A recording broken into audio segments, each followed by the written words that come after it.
What's up, friends? It's Jimmy here, just politely reminding you to hit the like and subscribe buttons and the notification bell and turn on all notifications. Also, head down to the comments section and let me know where you're listening from. It really helps my video out in the algorithm. Anyway, big thanks to everyone for watching. Now let's get down to business. In the bitter Chicago winter of December 1978, the air around 8213 West Summerdale Avenue was thick with more than just frost. For years, neighbors had complained about a foul smell they couldn't place. Now they knew why. Inside the quiet suburban home, investigators were engaged in a methodical, grim excavation trying to find remains. One by one, they emerged from the cramped crawl space, the forgotten sons, brothers, and friends who had vanished into the orbit of John Wayne Gacy. As the count climbed to a staggering 33, a second, more enduring tragedy came into focus. While some victims were quickly identified by wallets left in their pockets or by dental records, many were just skeletons, their identities seemingly erased forever. They were assigned numbers, cold designations for an unspeakable horror. This is the story of one of them. The young man known only as victim number 28, a boy who disappeared in the earliest days of Gacy's reign of terror. John Wayne Gacy was a master of the double life. In public, he was a pillar of his Norwood Park community. He was a successful contractor running his own business, an active Democratic precinct captain, and a friendly neighbor known for hosting lively parties. He was perhaps most famous for his alter ego, Pogo the Clown, performing at children's parties and charity events. This respectable facade was the perfect cover for the monster beneath. Between 1972 and 1978, Gacy lured at least 33 boys and young men, ranging in age from 14 to 21, to his home. His method was a horrifyingly consistent pattern of predation. He targeted vulnerable youths, hitchhikers, runaways, boys and young men he met at bus stations, or those simply looking for a job at his construction company. Once they were at his house, he'd often use alcohol or drugs to lower their inhibitions before introducing his quote-unquote magic trick. This was a ruse that involved convincing them to put on handcuffs. Little did his victims know that once the cuffs were on, Gacy's true evil nature emerged. From there, he would commit unspeakable acts before slaying them, usually by strangulation. He buried 29 of his victims on his property, most of them crammed into the crawl space, and dumped the last 4 in a nearby river. For 6 years, his spree went unchecked, aided by a system that often dismissed the concerns of frantic parents. It wasn't until the disappearance of 15-year-old Robert Peast in December 1978 that a determined police investigation finally led to Gacy's door. With this, the authorities would unearth the very literal graveyard he had built beneath his very own home. Pulled from the earth, Victim 28 was little more than a collection of bones and unanswered questions. Forensic analysis provided a sparse but crucial profile. He was a white male, between 14 and 18 years old at the time of his death, and stood somewhere between 5 feet 6 and 5 foot 11. But the most significant clue was the time frame investigators assigned to his disappearance, sometime between January 3rd, 1972, and July 31st, 1975.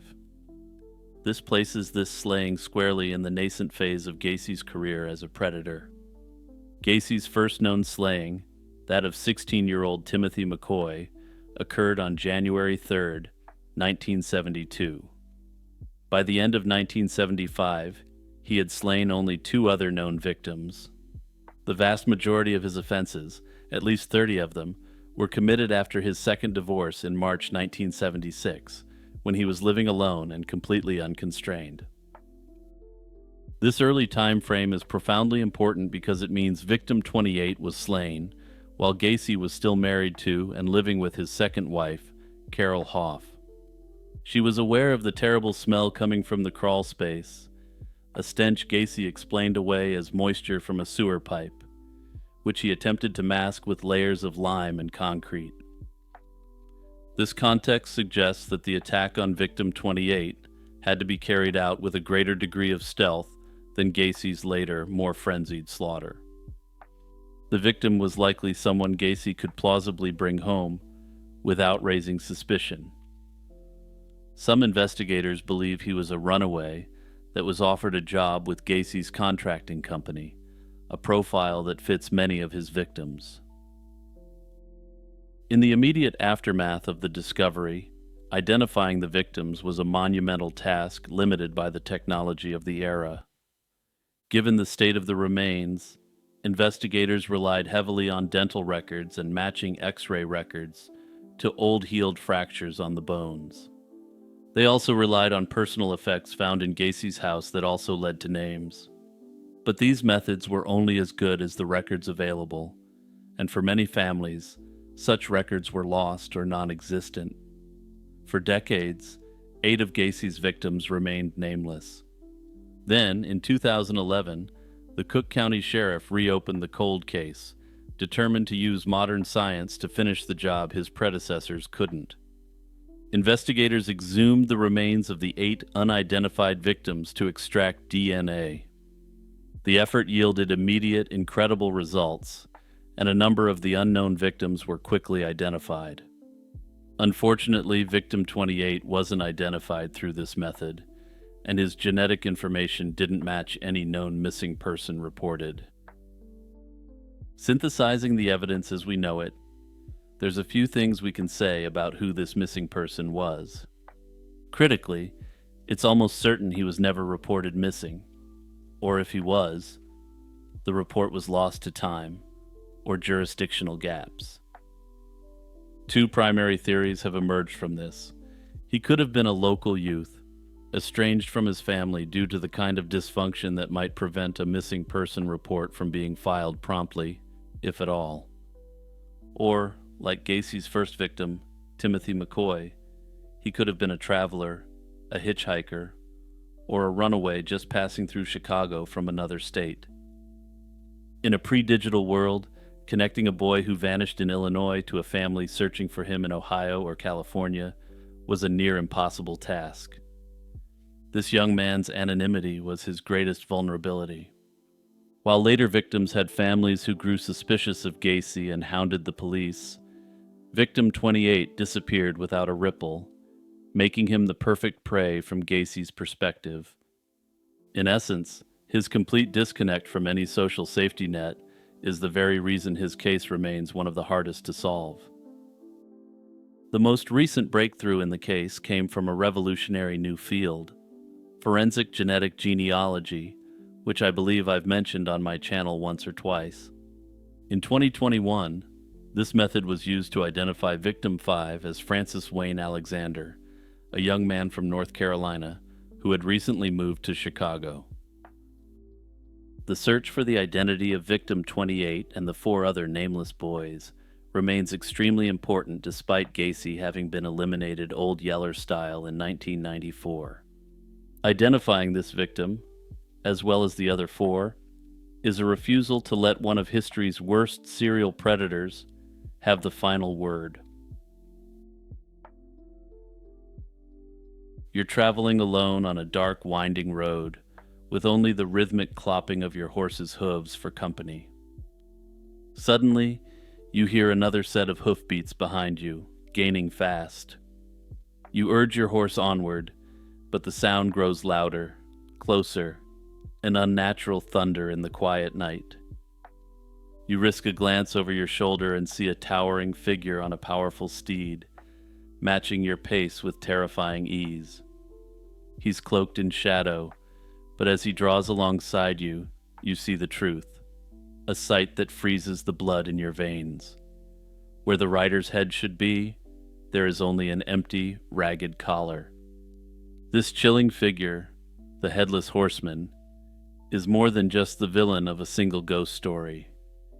He's an ancient archetype, a phantom who has galloped through the folklore of cultures across the world for over a millennium. Long before a galloping Hessian terrorized New York's Hudson Valley, his spectral ancestors haunted the roads and moors of Europe. The archetype is not a monolith, and each culture has shaped its horsemen to reflect its deepest fears. Perhaps the most sinister of these is Ireland's Dullahan. His name means dark man in Gaelic, and he's a dark fairy from the underworld. The Dullahan rides a headless black horse and carries his own decaying head under his arm, its eyes darting about with supernatural sight to seek out its next victim. In some tales, he wields a whip made from a human spine and drives a coach constructed from bones and skin. Folklore suggests he may be the lingering spirit of the ancient Celtic god Crom Dubh, who demanded sacrifices by decapitation before the arrival of Christianity. In contrast, German folklore presents a more morally complex figure, often tied to the broader myth of the wild hunt. Germany's headless riders are frequently revenants, the ghosts of wicked men who are condemned to wander the earth until they atone for their crimes. But unlike their Celtic equivalent, these spirits aren't always malevolent, with many of them being forced to do good deeds as a form of penance. In some versions of this legend, only when they've repaid their debt to society can they be made whole again and rest peacefully. Some versions of Der Kopfloser Reiter, as they're known in German, act as supernatural guardians, sounding a hunting horn to warn travelers of impending danger. Other times they appear and scare hunters, preventing them venturing out when they believe they'll meet tragedy that day. Still other times they are sent to hound down outlaws, serving as enforcers of a moral order they defied in their own lives. The Headless Horseman rode into the American consciousness and into global fame in 1820 with Washington Irving's The Legend of Sleepy Hollow. Irving, a master storyteller, didn't invent the figure but brilliantly adapted it, creating a uniquely American ghost. While living in England, he absorbed European folklore, drawing heavily from German tales of ghostly hunters he likely learned about through his friendship with Sir Walter Scott. Irving's genius was to take this old world phantom and anchor it in the soil and history of the New World. He set his story in the Hudson Valley, a region he knew intimately, and populated it with characters bearing the names of real local Dutch families. This led to his fiction having a chilling air of authenticity. Most importantly, Irving gave his horsemen a specific historical identity: the ghost of a Hessian trooper decapitated by a cannonball during the American Revolutionary War. The Hessians were German mercenaries hired by the British, and they were widely feared by the American colonists, making them a perfect choice for a ghost that resonated nationally. Notably, the Headless Horseman himself appears to be based in real, authentic history, as evidenced by something that happened during the Battle of White Plains in October 1776. This location, which is less than 10 miles from the real Sleepy Hollow, featured a Hessian horseman who took a cannonball straight to the dome. And spoiler alert, in case you haven't read about this battle yet, the horseman didn't make it. Irving transformed this brutal footnote into the origin story for America's greatest ghost. What makes Irving's story so enduring, however, is its profound ambiguity. He never confirms if the horseman is a genuine specter or simply Ichabod Crane's rival, the brawny Brom Bones, in a clever disguise. The discovery of a shattered pumpkin near Ichabod's abandoned hat strongly suggests a prank, though this is ultimately left fairly ambiguous. Beyond any single story, the Headless Rider haunts us because he taps into a primal and universal set of fears. At its most basic level, the horror is biological. Decapitation is an absolute, unhealable wound that severs the mind, the seat of identity, reason, and consciousness, from the body. A body that can still act, ride, and hunt without a head is a profound violation of the natural order. It represents the terrifying triumph of chaotic, mindless impulse over rational control. This perhaps taps into our deep-seated fear of losing our own minds and becoming subject to forces we can't comprehend. In this way, I personally find that it has some passing resemblance to the mythology we've built up around zombies. The Headless Horseman is a powerful and adaptable archetype all over the Western world, and scholars still struggle to identify why the archetype is so widespread. He's not one ghost, but a legion, reshaped by each culture to carry the weight of its history and its fears. In the quiet early hours of June 15th, 2008, a train thundered down the tracks in Brielle, New Jersey, only to be met with a terrifying sight: a young woman on the rails. The impact was instantly fatal, and a tragedy unfolded in this Jersey Shore town. When the sun rose, authorities were left with a haunting question: who was she? Over 17 years have passed since that night, yet the woman struck by the New Jersey Transit train remains unidentified. Dubbed the Monmouth County Jane Doe, her case has become one of New Jersey's enduring mysteries. Shortly after 1:30 a.m. on June 15, 2008, police were alerted that a pedestrian had been hit by a train near the Fisk Avenue crossing in Brielle.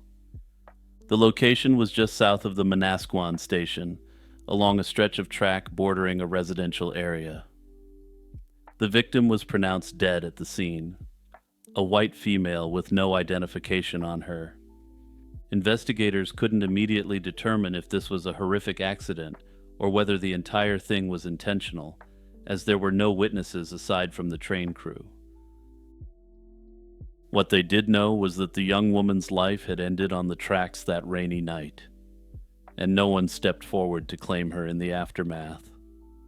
Over the following days, an autopsy and forensic examination were conducted.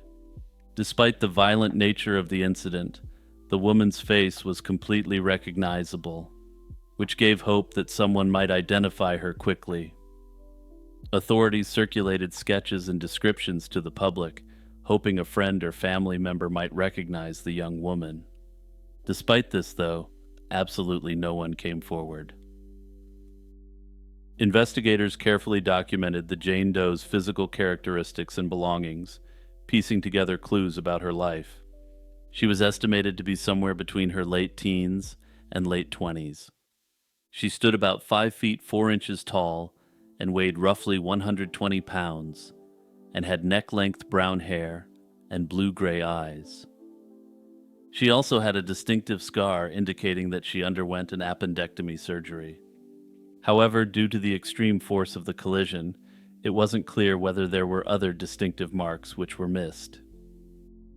Crucially, what the Jane Doe was wearing and carrying provided a vivid snapshot of her circumstances.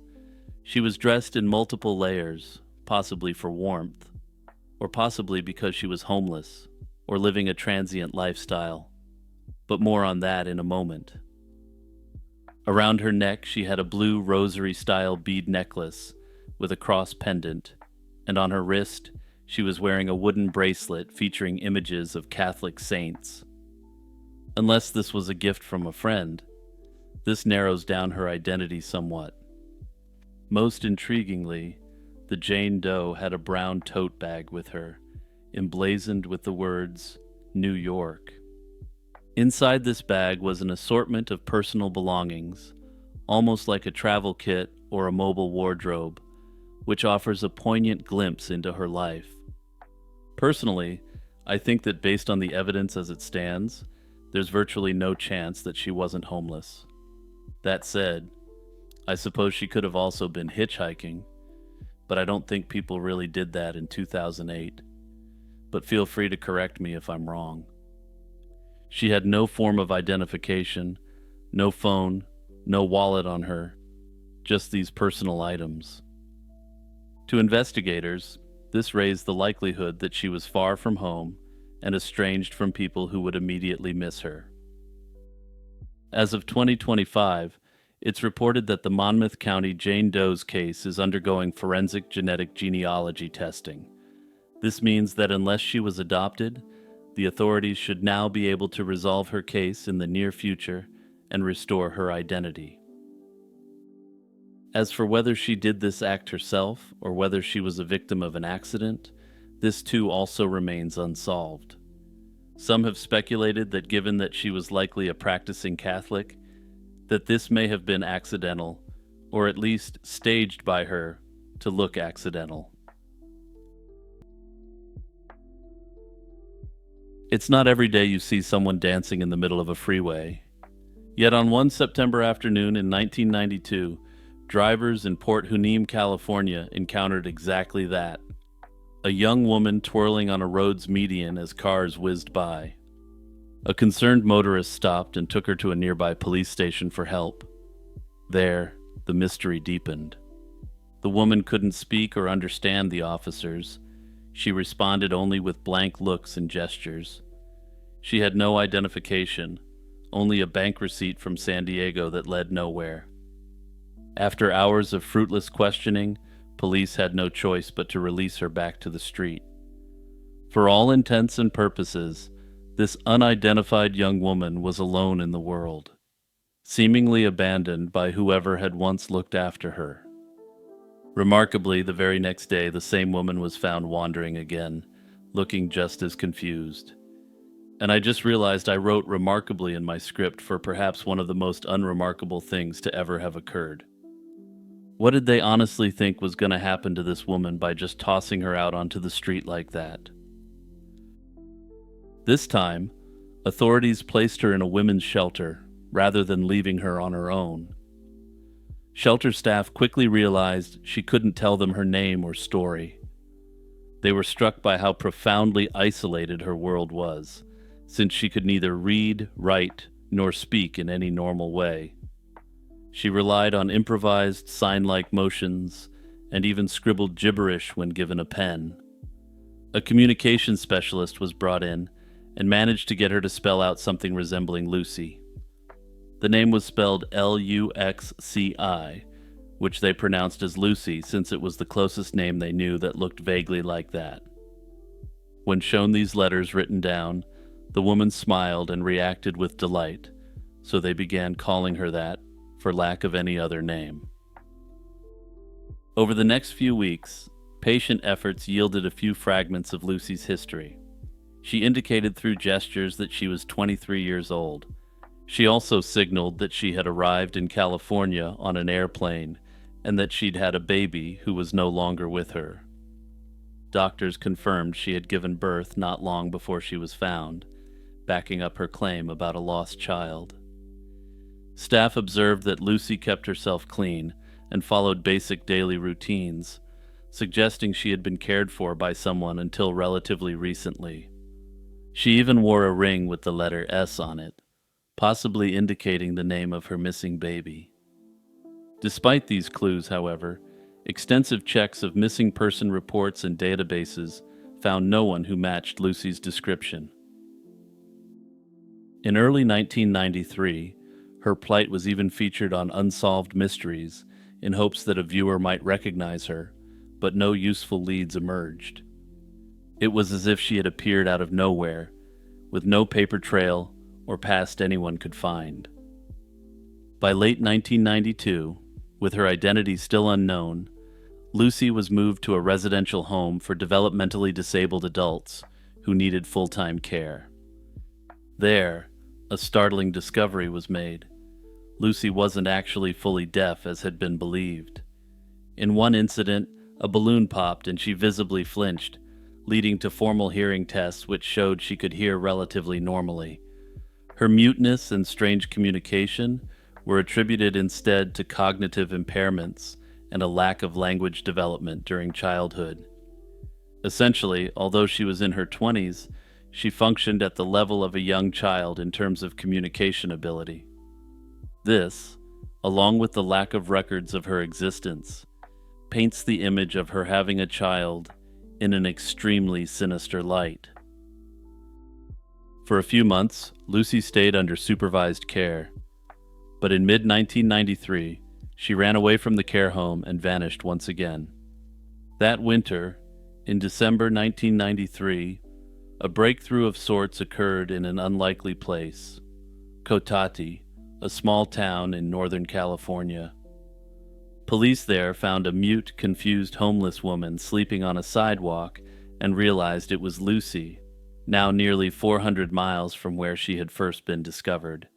How she got there remains unclear. When found in Cotati, she was carrying a small amount of meth, so authorities held her briefly while trying to find her identity.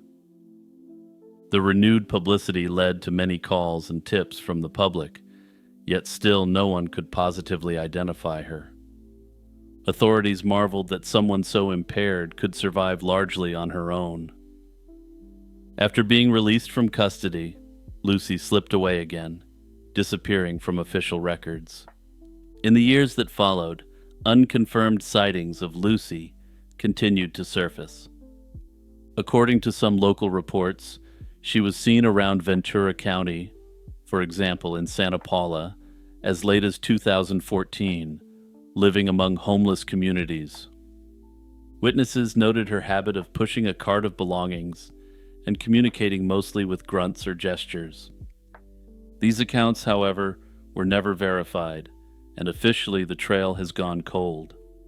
Personally, I question whether these later sightings were actually her, given that I find it difficult that she could have made it on her own for that length of time given her level of disability. Many theories have been proposed over the years to explain who Lucy might be and how she ended up in such tragic circumstances. Given the hints that Lucy had a baby taken from her and her apparent wariness around men, some suspect she was a victim of trafficking. In this scenario, she may have come from another country, perhaps in Latin America. Under this theory, she may have been trafficked when she was very young, which may explain why she never developed language abilities. Unfortunately, I think this may be the tragic and disturbing reality of Lucy's case. Another theory is that Lucy was the dependent of a family who became unable to care for her, or that may have been subjecting her to horrific acts. She may have had developmental disabilities from birth, and her family could have kept her at home under lock and key. The case of Lucy remains a haunting, unsolved mystery. She is essentially an unidentified person who was found alive yet never linked to any known identity or family. Despite national media exposure and exhaustive efforts by authorities, her real name and background were never discovered. Notably, it's unclear if there are any genetic samples from Lucy preserved, but if there are, she may one day be identified. Unfortunately, though, whatever the case, Lucy slipped through the cracks of the system and likely ended up living on the streets the rest of her days. However, if it's true that her family was involved in the disturbing treatment she evidently received, there may be some quantum of justice for Lucy coming one day. On a bright summer day in 1995, 24-year-old Erin Marie Gilbert set out on a first date to the Girdwood Forest Fair in Alaska. She left her sister's Anchorage home around 4 p.m. with a man she had met just days before. No one imagined that would be the last time they'd see her. By the next morning, Erin had vanished without a trace, sparking one of Alaska's most perplexing unsolved mysteries. Erin Gilbert was not the type of person to disappear willingly, according to those who knew her. Originally from Washington State, she was bright, athletic, and full of ambition. Standing nearly 6 feet tall, Erin played multiple sports and excelled in school. In 1994, she moved to Alaska to live with her sister Stephanie's family at Elmendorf Air Force Base. Erin worked as a nanny in Anchorage and planned to attend cosmetology school while nurturing dreams of becoming a writer. On July 1st, 1995, Erin eagerly went on a first date with 33-year-old Dave Combs, whom she'd met at a local bar a few nights earlier. Dave picked her up to drive about 40 miles south to Girdwood, where the annual forest fair was in full swing. The Girdwood Forest Fair was a lively event with food, fun, and fashion, a perfect setting for a casual outing with a new date. Witnesses later recalled seeing Aaron and Dave together, including at the fair's beer garden around 6. As evening approached, the couple decided to leave the fair. According to Dave's account, they returned to his car just after 6, only to find it wouldn't start. He said he had accidentally left the headlights on, draining the battery. Stranded, Dave told Aaron he would walk to a nearby friend's house to get jumper cables and asked her to wait by the car. He then set off on foot in search of help, leaving Aaron alone at the vehicle. Dave later told police that he wandered for up to 2 hours trying to locate his friend's home with no luck. When he finally returned to his car after 8 o'clock that night, Aaron was nowhere to be found. Curiously, when he tried the ignition again, the car started immediately without assistance. Dave said he assumed Aaron got tired of waiting and walked back to the fairgrounds. He then claimed he drove back to the fair and searched for her among the crowds until about 1 o'clock that morning, with no success. It wasn't until 7 a.m. the next day that Dave contacted Aaron's family to ask if she had made it home. That call jolted Aaron's sister, Stephanie, who immediately knew something was wrong. There was no way Aaron would have stayed out all night without checking in. A quick check of Aaron's bedroom confirmed she'd never made it home and her bed hadn't been slept in. Stephanie and her family rushed to Girdwood that morning and had Aaron's name announced over the loudspeaker at the fair. They searched the fairgrounds and the surrounding woods, frantically looking for any sign of her, but there was absolutely nothing. Desperate, the family reported Aaron missing to the Alaska State Troopers, hoping in vain for immediate help. Once law enforcement got involved, a large-scale search began in and around Girdwood. Alaska State Troopers coordinated extensive ground and air searches using search dogs and helicopters, but no clues were found. Investigators were left with no witnesses, no physical evidence, and no crime scene to explain what happened. It's important to mention that there was a delay in the initial response. When Stephanie first tried to report Aaron missing, the cops were hesitant to act immediately since Aaron was an adult who hadn't been gone long. Frustrated, Stephanie turned to the media for help. She went to a local TV station to get Aaron's photo broadcast, which finally spurred a more urgent police response. By then, though, crucial hours had passed, and any potential trail had gone cold. Throughout the investigation, Dave Combs insisted he had nothing to do with Aaron's disappearance and repeated his account of events. He cooperated with police early on, but some of his actions raised suspicions. Notably, Combs refused a polygraph test when it was offered and didn't participate in volunteer search efforts after Aaron went missing. Police haven't officially named him a suspect due to lack of evidence, but they also haven't ruled anyone out. In the absence of evidence, several theories have emerged about what might have happened to Aaron. To the surprise of perhaps no one, one leading theory is that foul play by Combs was involved. Leaving a young woman alone beside a disabled car for 2 hours was highly unusual, and many feel the circumstances of that night cast suspicion on Dave. Observers point to the oddities in Dave Combs' story: leaving Aaron alone at night, being gone for hours, and the car mysteriously starting on its own. Then, for no reason whatsoever, after he assumed that she found another way home, he began to look for her at the fair until 1 that morning. I mean, personally, I don't think this story makes a lot of logical sense, and I'm sure a lot of you agree with my take on that. It also seems concerning that he waited until the next morning to alert anyone. The lack of cooperation later, like refusing the lie detector, and more importantly, not even helping with the search, has further fueled speculation that he may be involved in some way. However, no concrete evidence links Dave to a crime, and he has no known criminal history.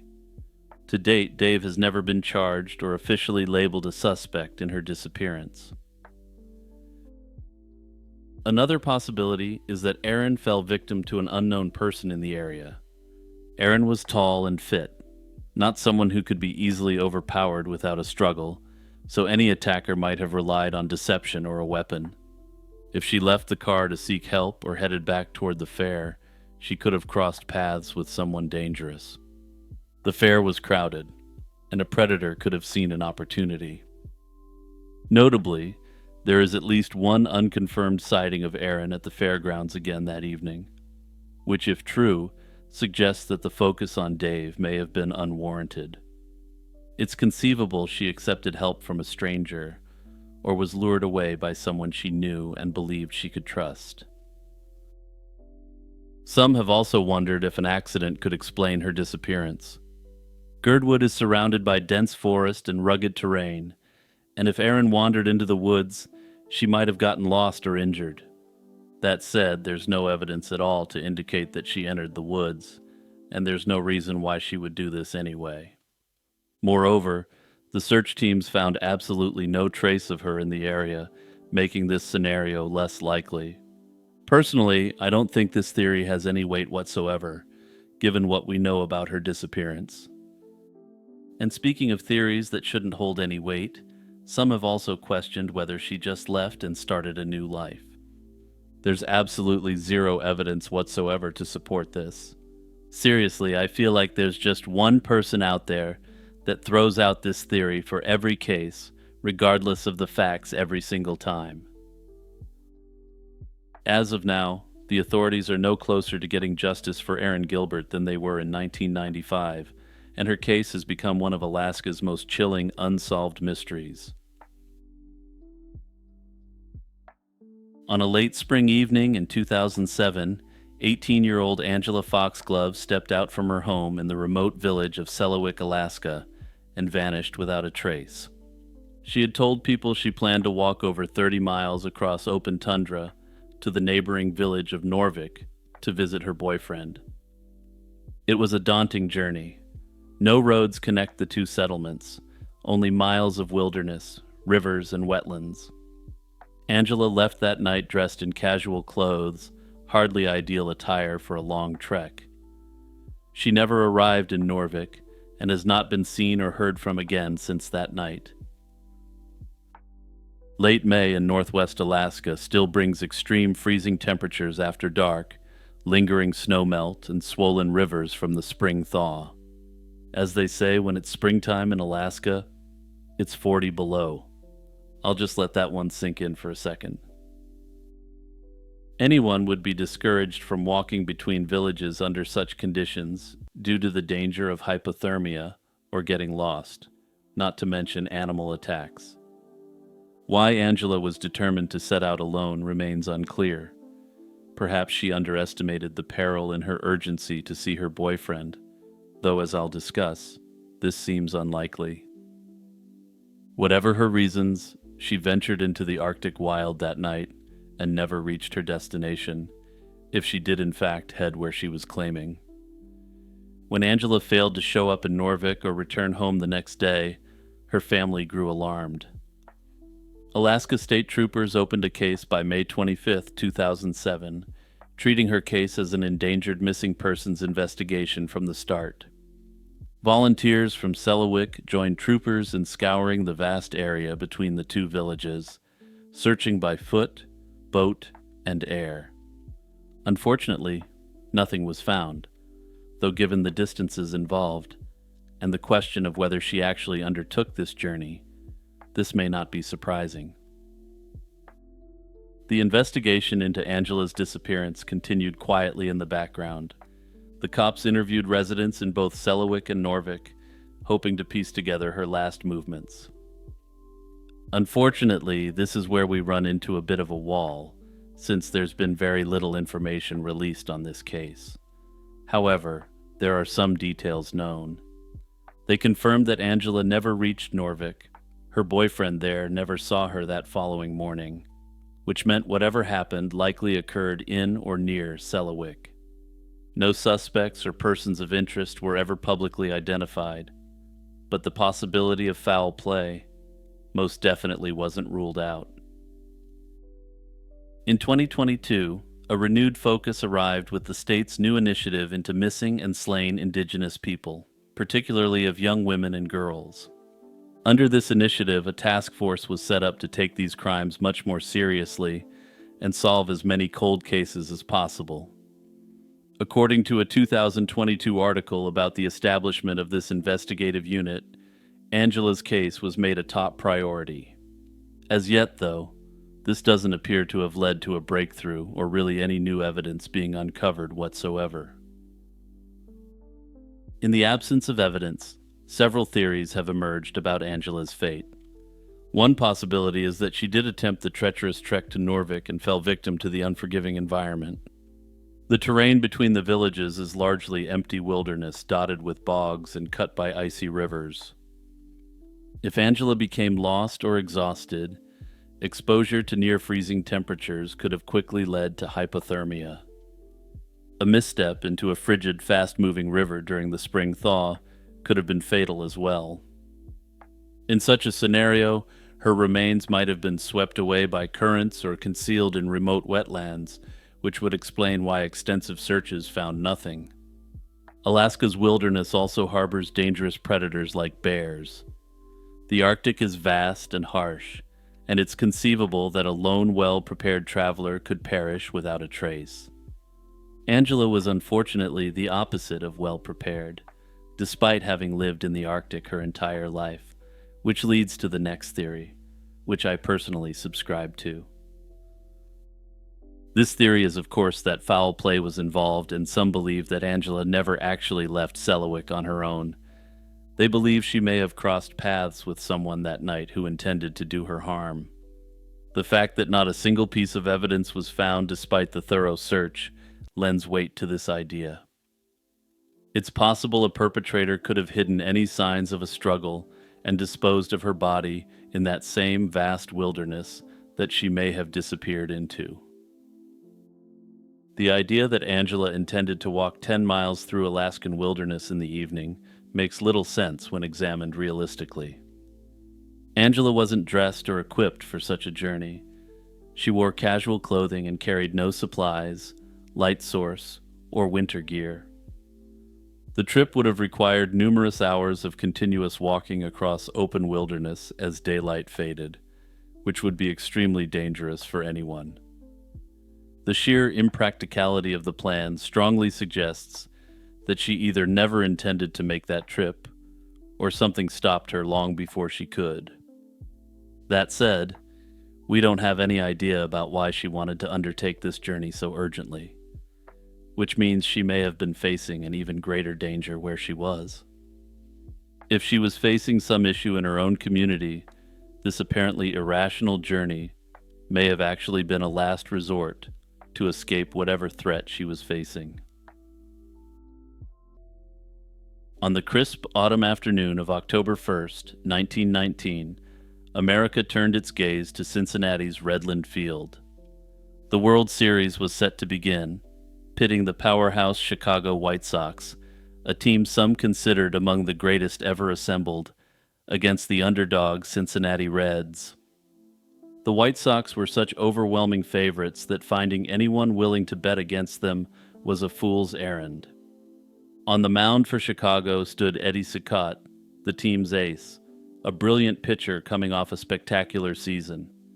His first pitch of the series was a clean strike. The crowd roared. Everything felt right. His second pitch, however, was different. It sailed inside and struck Reds leadoff hitter Maury Rath squarely in the back. To the tens of thousands watching, it was just an erratic pitch, a shaky start for the veteran. But for a handful of men scattered across the country, the gamblers who had quietly placed $10,000 in cash under Cicotte's hotel room pillow, it was the unmistakable signal. The fix was on. In that single, deliberate act of contrived incompetence, the sacred trust between player and fan was broken. It was the moment a simple game of baseball became something much darker, a conspiracy, a swindle, and what would forever be known as baseball's original sin. To understand how a team so dominant could agree to sell its soul, one must first understand the world they inhabited. The popular narrative, immortalized in books and films, paints a simple picture of victimhood. It casts White Sox owner Charles Comiskey as a notorious miser whose penny-pinching ways drove his underpaid superstars to desperation. Recent historical analysis of salary data from the era reveals a far more complex reality. The 1919 Chicago White Sox weren't a band of beleaguered paupers working for pennies. They had the third highest team payroll in the American League, and when accounting for bonuses, likely the highest in all of baseball. Their payroll was substantially larger than that of their World Series opponents. The Stars were earning salaries many times that of the average American worker in a time when there were few opportunities to be a professional sportsman. The real source of player resentment wasn't their paychecks, but their powerlessness. Baseball's draconian reserve clause effectively bound a player to one team for their entire career, stripping them of any bargaining power. For example, Ty Cobb couldn't sign with another club unless Detroit traded or released him.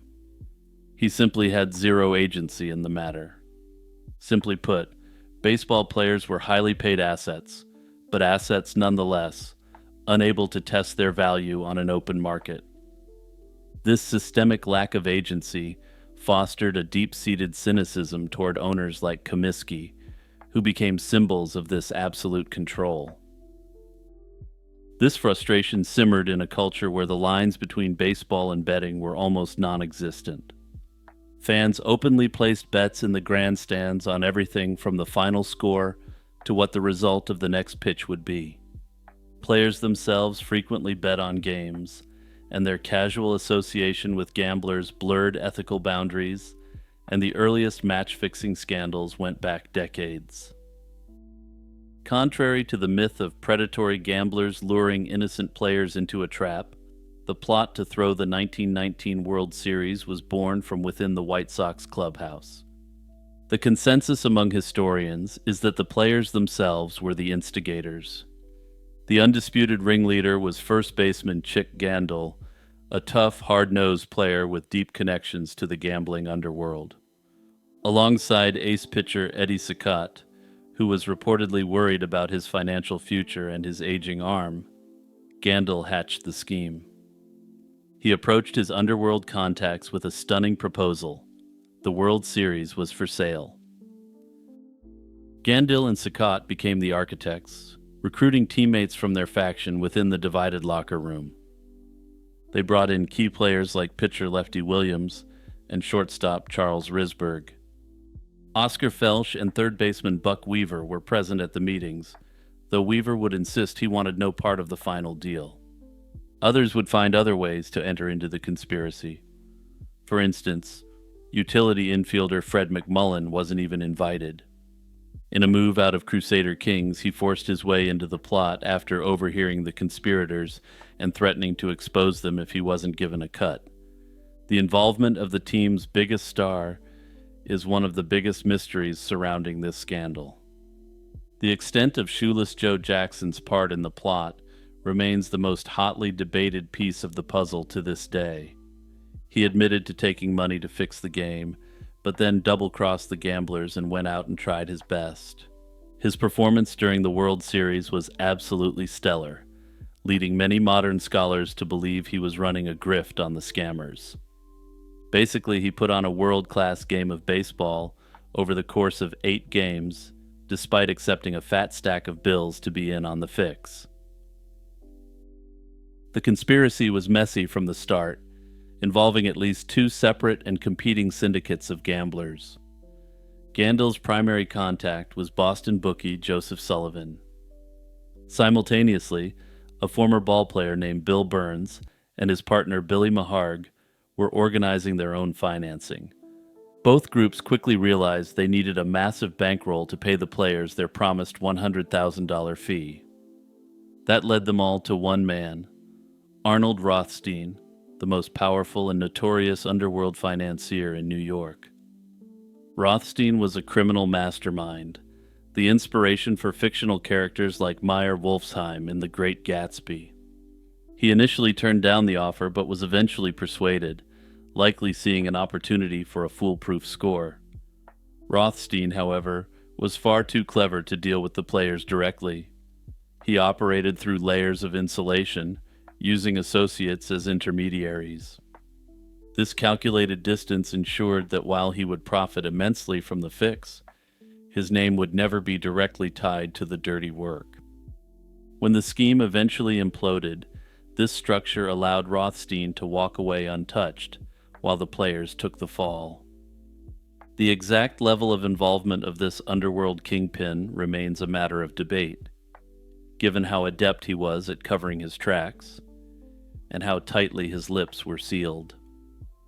Notably, less than a decade later, while Arnold Rothstein was laying on his deathbed after being attacked, he famously told the cops his dad shot him. For clarity's sake, for those unfamiliar with the story, his dad definitely didn't do it.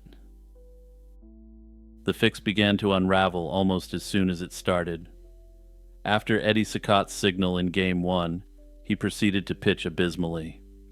In Game 2, Lefty Williams took the mound and issued a series of suspicious walks in the fourth inning, leading to a 4-2 Reds victory. The players had delivered 2 losses as promised, but when it came time to collect, the gamblers reneged. Of the $40,000 they were owed, they received only a single payment of $10,000, which Gandil split among the conspirators. The trust between the cheaters was immediately broken. The plan descended into chaos. In Game 3, in a surprise move, a rookie pitcher who wasn't in on the fix took the mound for Chicago, leading to a White Sox victory. The gamblers were furious, and the players were divided. The fix was back on for Games 4 and 5 with more suspicious plays, and the Reds won both games, taking a commanding 4-1 lead in the best-of-9 series. By this point, the players were enraged. They had been repeatedly shorted on their payments and felt they were being double-crossed. In a stunning turn, they decided to double-cross the gamblers back. Playing with renewed fire, and also playing with fire, the White Sox won Games 6 and 7, suddenly pulling the series to a tense 4-3. The gamblers, who had millions riding on a Cincinnati victory, were panicked. Before the pivotal Game 8, they reasserted their control. According to some theories, the mob sent out some heavies not to threaten the ball players, but their wives. Whatever the truth of what happened, the Reds crushed the White Sox in Game 8, and the Cincinnati Reds won their tainted championship. For nearly a year, the scandal remained an open secret, a swirl of rumors that dogged the White Sox throughout the 1920 season. Sports writers refused to let the story go, relentlessly questioning the legitimacy of the 1919 series due to the highly irregular performances of the White Sox players. Their persistence finally forced the hand of the authorities, and in September 1920, a Cook County grand jury was convened to investigate gambling in baseball. The conspiracy quickly unraveled with a number of the men turning on each other. Thankfully, this occurred in Chicago in the early part of the 20th century, so there would be no corruption whatsoever to follow.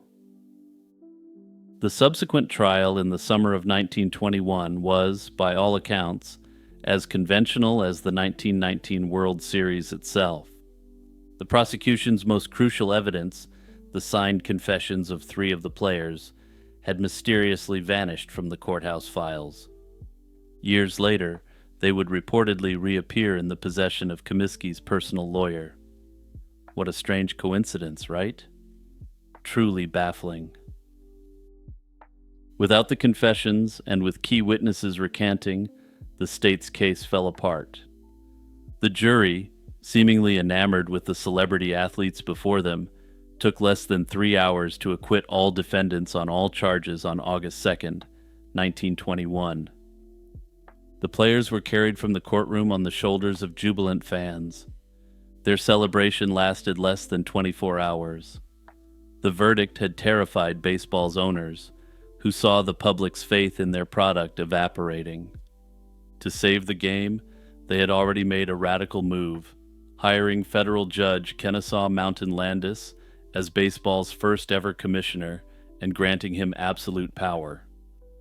The day after the acquittal, Landis issued a statement that would change American sports forever.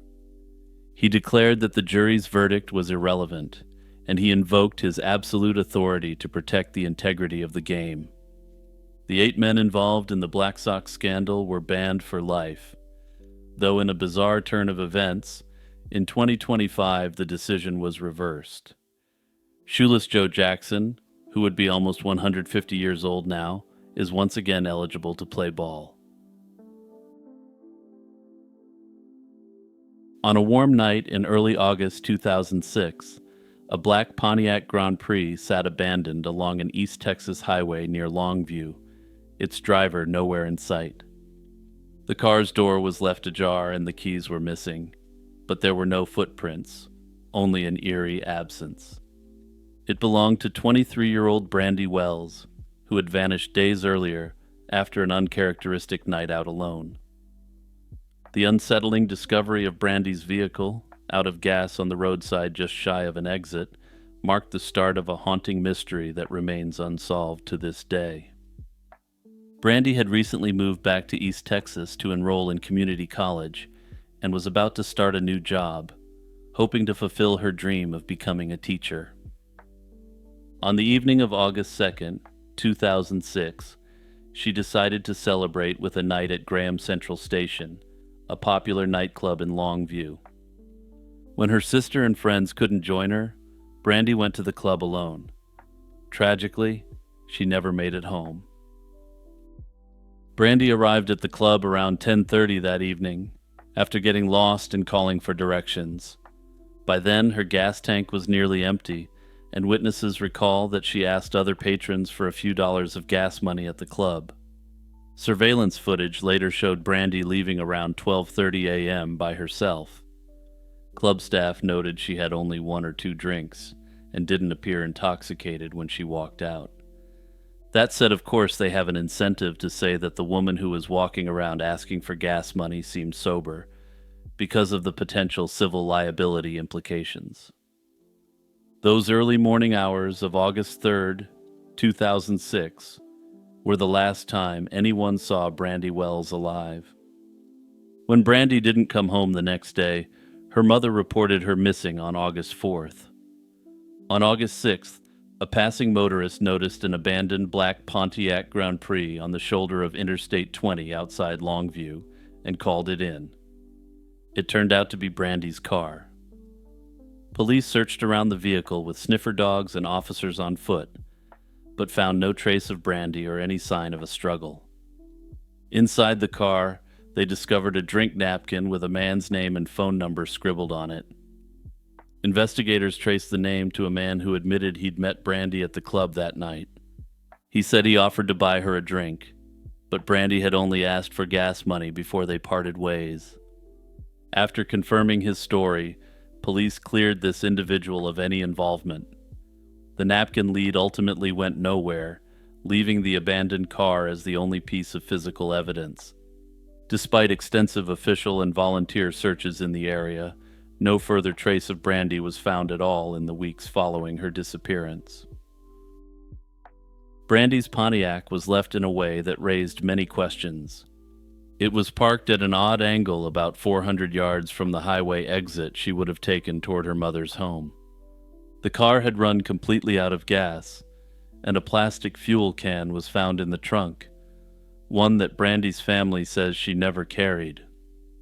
Brandy's purse and wallet were still inside the vehicle, suggesting robbery wasn't the motive. There was also an older cell phone in the car that turned out to belong to her ex-boyfriend, rather than to Brandy. Notably, the driver's seat was pushed far back, too far for 5-foot Brandy to have been the last person to drive the car. This detail hinted that someone taller had likely driven the Pontiac to that spot on I-20. About 9 days after Brandy disappeared, a flurry of activity appeared on her cell phone account. suggesting someone had found her phone and was using it. Investigators traced the usage to 3 people in the Longview area who had possession of the phone during that period. The individuals claimed they discovered Brandy's phone discarded on a roadside not far from where her car had been found. All 3 were given polygraph exams. The first 2 passed, but the third man gave inconsistent accounts of finding the phone and failed his lie detector test. His behavior raised suspicion, but police didn't have enough evidence to name him or anyone else as a suspect. Notably, the area where Brandy's phone changed hands was known for substance usage and trafficking activity. This fueled speculation that she might have been picked up by an organized criminal ring who whisked her away to another location. Given the distinct lack of evidence in this case, there have been numerous theories and speculation to try to fit whatever evidence does exist into a cohesive narrative. One possibility is that Brandy was attacked by a stranger after leaving the club. The pushed-back driver's seat and the way her car was abandoned suggest a taller person may have driven it after she vanished. A carjacking or abduction could have occurred either in the nightclub parking lot or as she drove along the highway toward home. Under this theory, it's possible that this person may have broken into her vehicle and hid in the rear area until she started driving. At that point, he may have taken control of her and the vehicle and ultimately abducted her. Another theory is that Brandy ran out of gas on the highway and fell prey to a predator posing as a helpful motorist. In this scenario, Brandy may have willingly accepted assistance from someone who then harmed her once she was vulnerable on the roadside. However, this theory fails to fully account for the position of the seat or the jerry can found in the car. Brandy's family has voiced fears that she was targeted by traffickers, and the region where she disappeared was known to have problems with trafficking activity. However, no hard evidence has emerged to prove this theory, but it remains a disturbing possibility. Brandy Wells remains classified as an endangered missing person nearly 2 decades later. Brandy would be about 42 years old now, and her family still holds on to hope that someone, somewhere knows the truth of what happened that night in 2006. For millions of kids in the late 1990s, the world of Pokémon Red and Blue was a vibrant, cheerful adventure. It was a journey of friendship and discovery, painted in monochrome pixels and accompanied by an upbeat 8-bit soundtrack. But then, you arrived in Lavender Town. The cheerful music stopped. The colors muted to somber purple shades, the best the Game Boy could handle.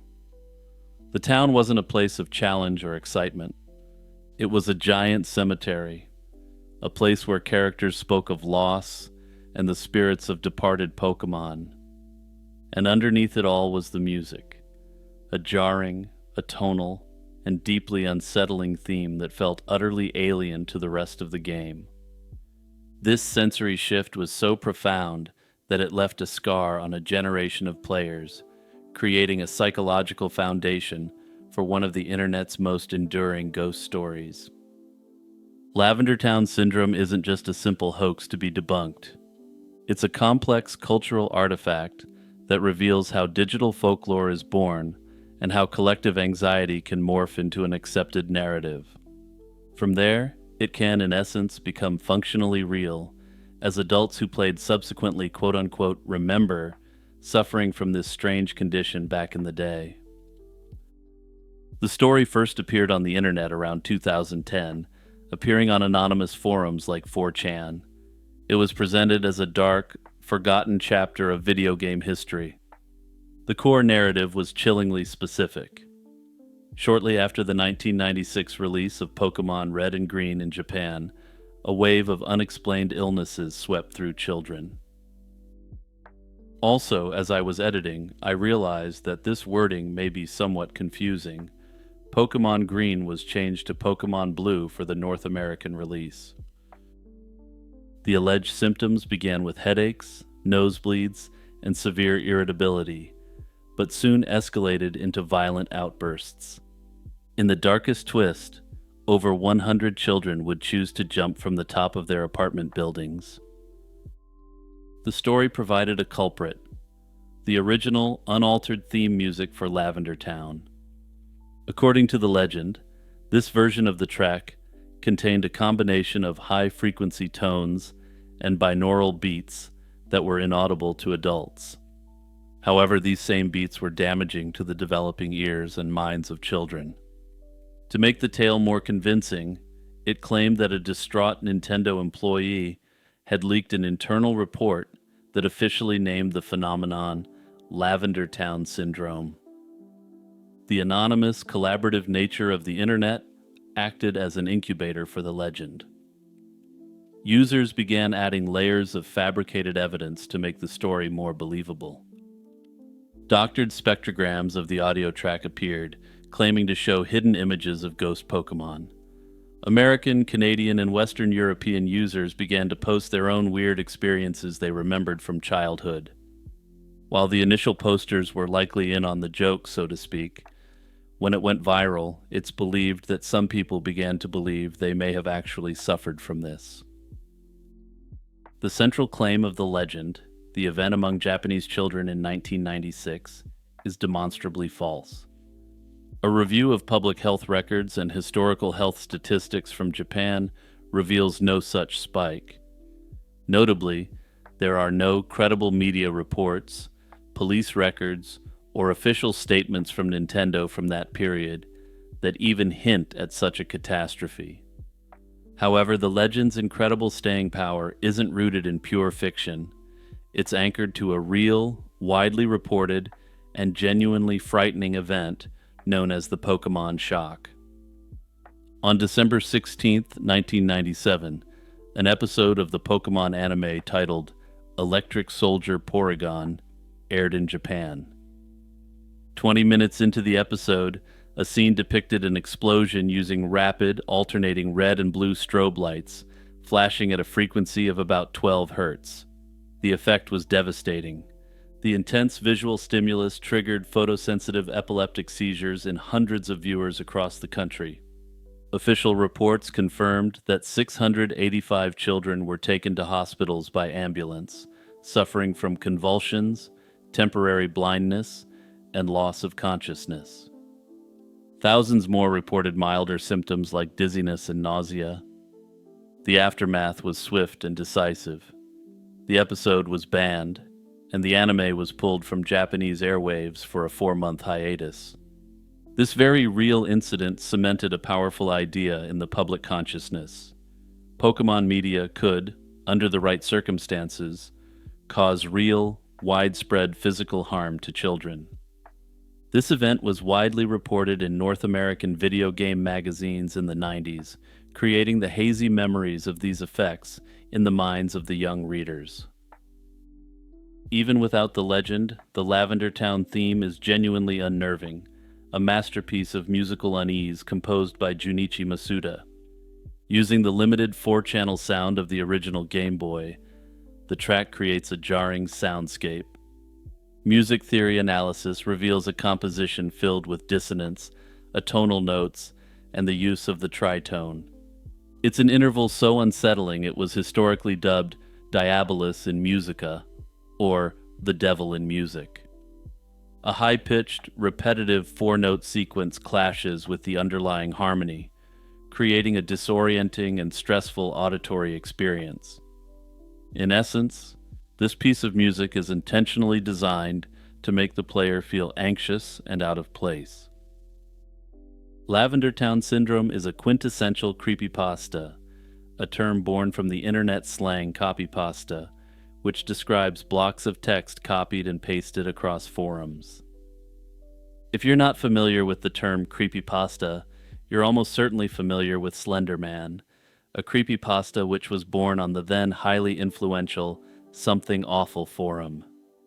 These stories are the digital age's campfire tales, often anonymous, told from a first-person perspective, and designed to blur the line between fiction and reality.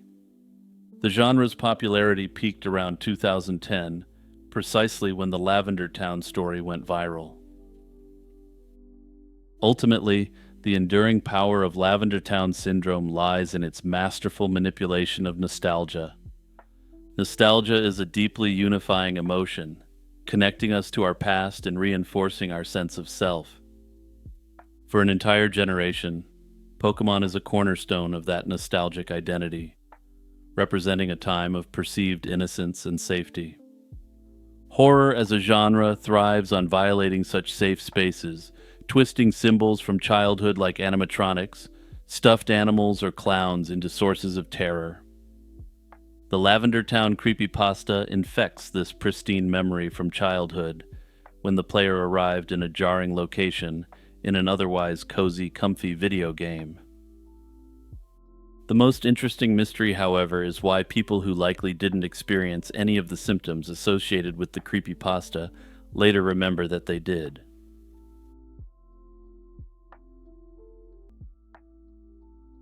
13-year-old Russell Evans was a popular 8th grader in Spokane, Washington, known for his love of basketball and friendly personality.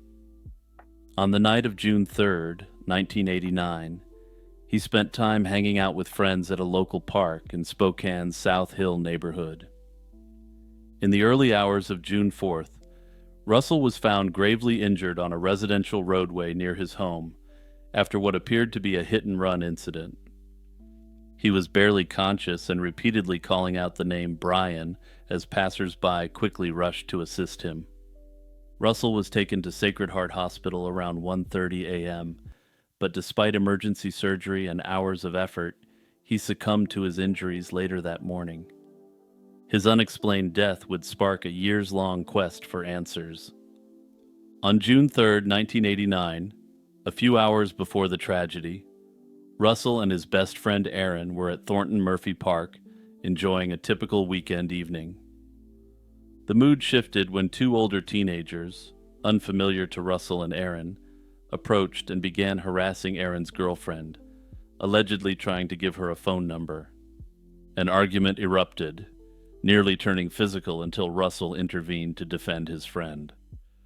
And one thing about Russell you should know is that despite being 13 years old, he already stood 6'3", so he was no easy target for these older teens. One of the older teens issued a parting threat as they left, warning that he might, quote, send his homeboys after Russell and Aaron. One of the teens even shouted further violent threats before driving off, strongly implying that said homeboys weren't looking to throw down in accordance with Queensberry rules. Unsettled, Russell and his friends decided to leave the park. Russell spent the next few hours at another friend's house to cool off. Just after midnight, at about 12:30 a.m. on June 4th, he phoned his father to say he was on his way home. Russell began the short walk home through the quiet neighborhood. Along the way, he ran into a friend, 14-year-old Syed Madison, and the two chatted briefly before parting. Madison would be the last person confirmed to see Russell alive. Around 1 a.m., a driver named Sandy Ferris and her friend were coming down South Thor Street when her headlights caught a shocking sight: Russell's body lying in the road near the median. Sandy stopped and rushed to help. She found Russell badly injured but conscious. When she asked what happened, he was in pain and kept calling for someone named Brian. She believed that he was calling out to Brian, believing that he would come to his rescue. Also keep the name Brian in mind because we're going to come back to him shortly. Sandy immediately called for an ambulance and paramedics arrived and noted Russell's severe injuries, which were apparently consistent with a vehicle impact. Notably, the paramedics found that Russell wasn't wearing any shoes, something which will become a point of contention. He was rushed to the hospital in critical condition. Tragically, despite doctors' efforts through the night, Russell succumbed to severe internal injuries on the morning of June 4th, 1989. Investigators from the Spokane Police Department treated the case as a fatal hit-and-run accident from the start. Physical evidence at the scene strongly supported the possibility of a car strike. Russell's shoes had been knocked off his feet by the force of impact and were found about 75 feet away from where his body came to rest. The Spokane authorities explained that upon impact, his shoes likely flew from his body, an explanation that many amateurs and professionals have found dubious at best. Notably, the forensic pathologist examined the injuries and concluded they were consistent with being struck from behind by a vehicle bumper. Investigators even speculated about the type of vehicle, suggesting an unknown driver, possibly in a pickup truck given Russell's height and the wound locations, hit him and fled the scene. Because Russell had been involved in a dispute earlier that night, police questioned the two teens from the park altercation to rule out any deliberate attack. Both teens denied any involvement or being in a gang, and each passed a lie detector test. By the end of that first week, authorities publicly ruled out their involvement in Russell's death. With no eyewitness to the collision and no immediate suspects, the working theory remained that Russell was the victim of an unknown hit-and-run driver unconnected to the night's events. Unsatisfied with the initial conclusions, the Evans family launched their own investigation. After reviewing the police reports and scene photographs, John and Sue Evans became convinced that Russell had been attacked before any car ever hit him. They noted that Russell's injuries looked more like the result of a physical altercation. He had bruises on his face and arms that looked consistent with an assault, as if someone had grabbed and punched him. Strikingly, he lacked the deep scrapes or road rash one would expect if a body his size had been hurled across pavement at high speed. Fortunately, his family had the means to hire a second pathologist to review the case, because if they weren't able to do this, this is likely where the investigation would have ground to a halt. This expert agreed that there were signs Russell had been in a physical altercation prior to his death, noting bruised knuckles and unexplained trauma on his back. This pathologist agreed that a vehicle impact occurred at some point, but also concluded Russell fought for his life that night. Given the lack of road rash on Russell's body, the family, with the assistance of the pathologist, came up with an alternative theory. They believed that Russell was ambushed and beaten while walking home, then held in place and struck with a vehicle to make the whole event look like a much more routine hit and run. The mysterious Brian, whom Russell cried out for, also became a focus of inquiry. It turns out Brian was a close friend of Russell's who lived nearby. Curiously, on the night of the supposed hit and run, someone named Brian had called the hospital asking about Russell's condition very soon after the incident. Russell's family found this suspicious, given that no one could have known that he was in the emergency room at that hour, unless they were at the scene. Sandy Ferris, the motorist who found Russell, reported that as police arrived, she saw a teenage boy in white shorts lurking on a hillside near the site, who then ran off into the darkness. She immediately told an officer, but in the chaos, the information was not pursued at the time. John Evans, Russell's dad, confronted Russell's friend Brian the next day, asking what he had been wearing that night. Brian allegedly said he'd worn white shorts and a white t-shirt, matching the figure Sandy saw, but swore he wasn't in the area when Russell was hit. Later, when police interviewed Brian, he oddly denied even owning white shorts. These inconsistencies fueled the family's suspicions that Brian knew more than he was admitting. Some have speculated Brian may have been with Russell during the attack, but was scared into silence by the perpetrators. The police, however, disagreed and believed that the person Sandy Ferris saw was likely a random bystander drawn to the area by the commotion. To this day, the exact role, if any, of Brian in Russell's last moments remains an open question.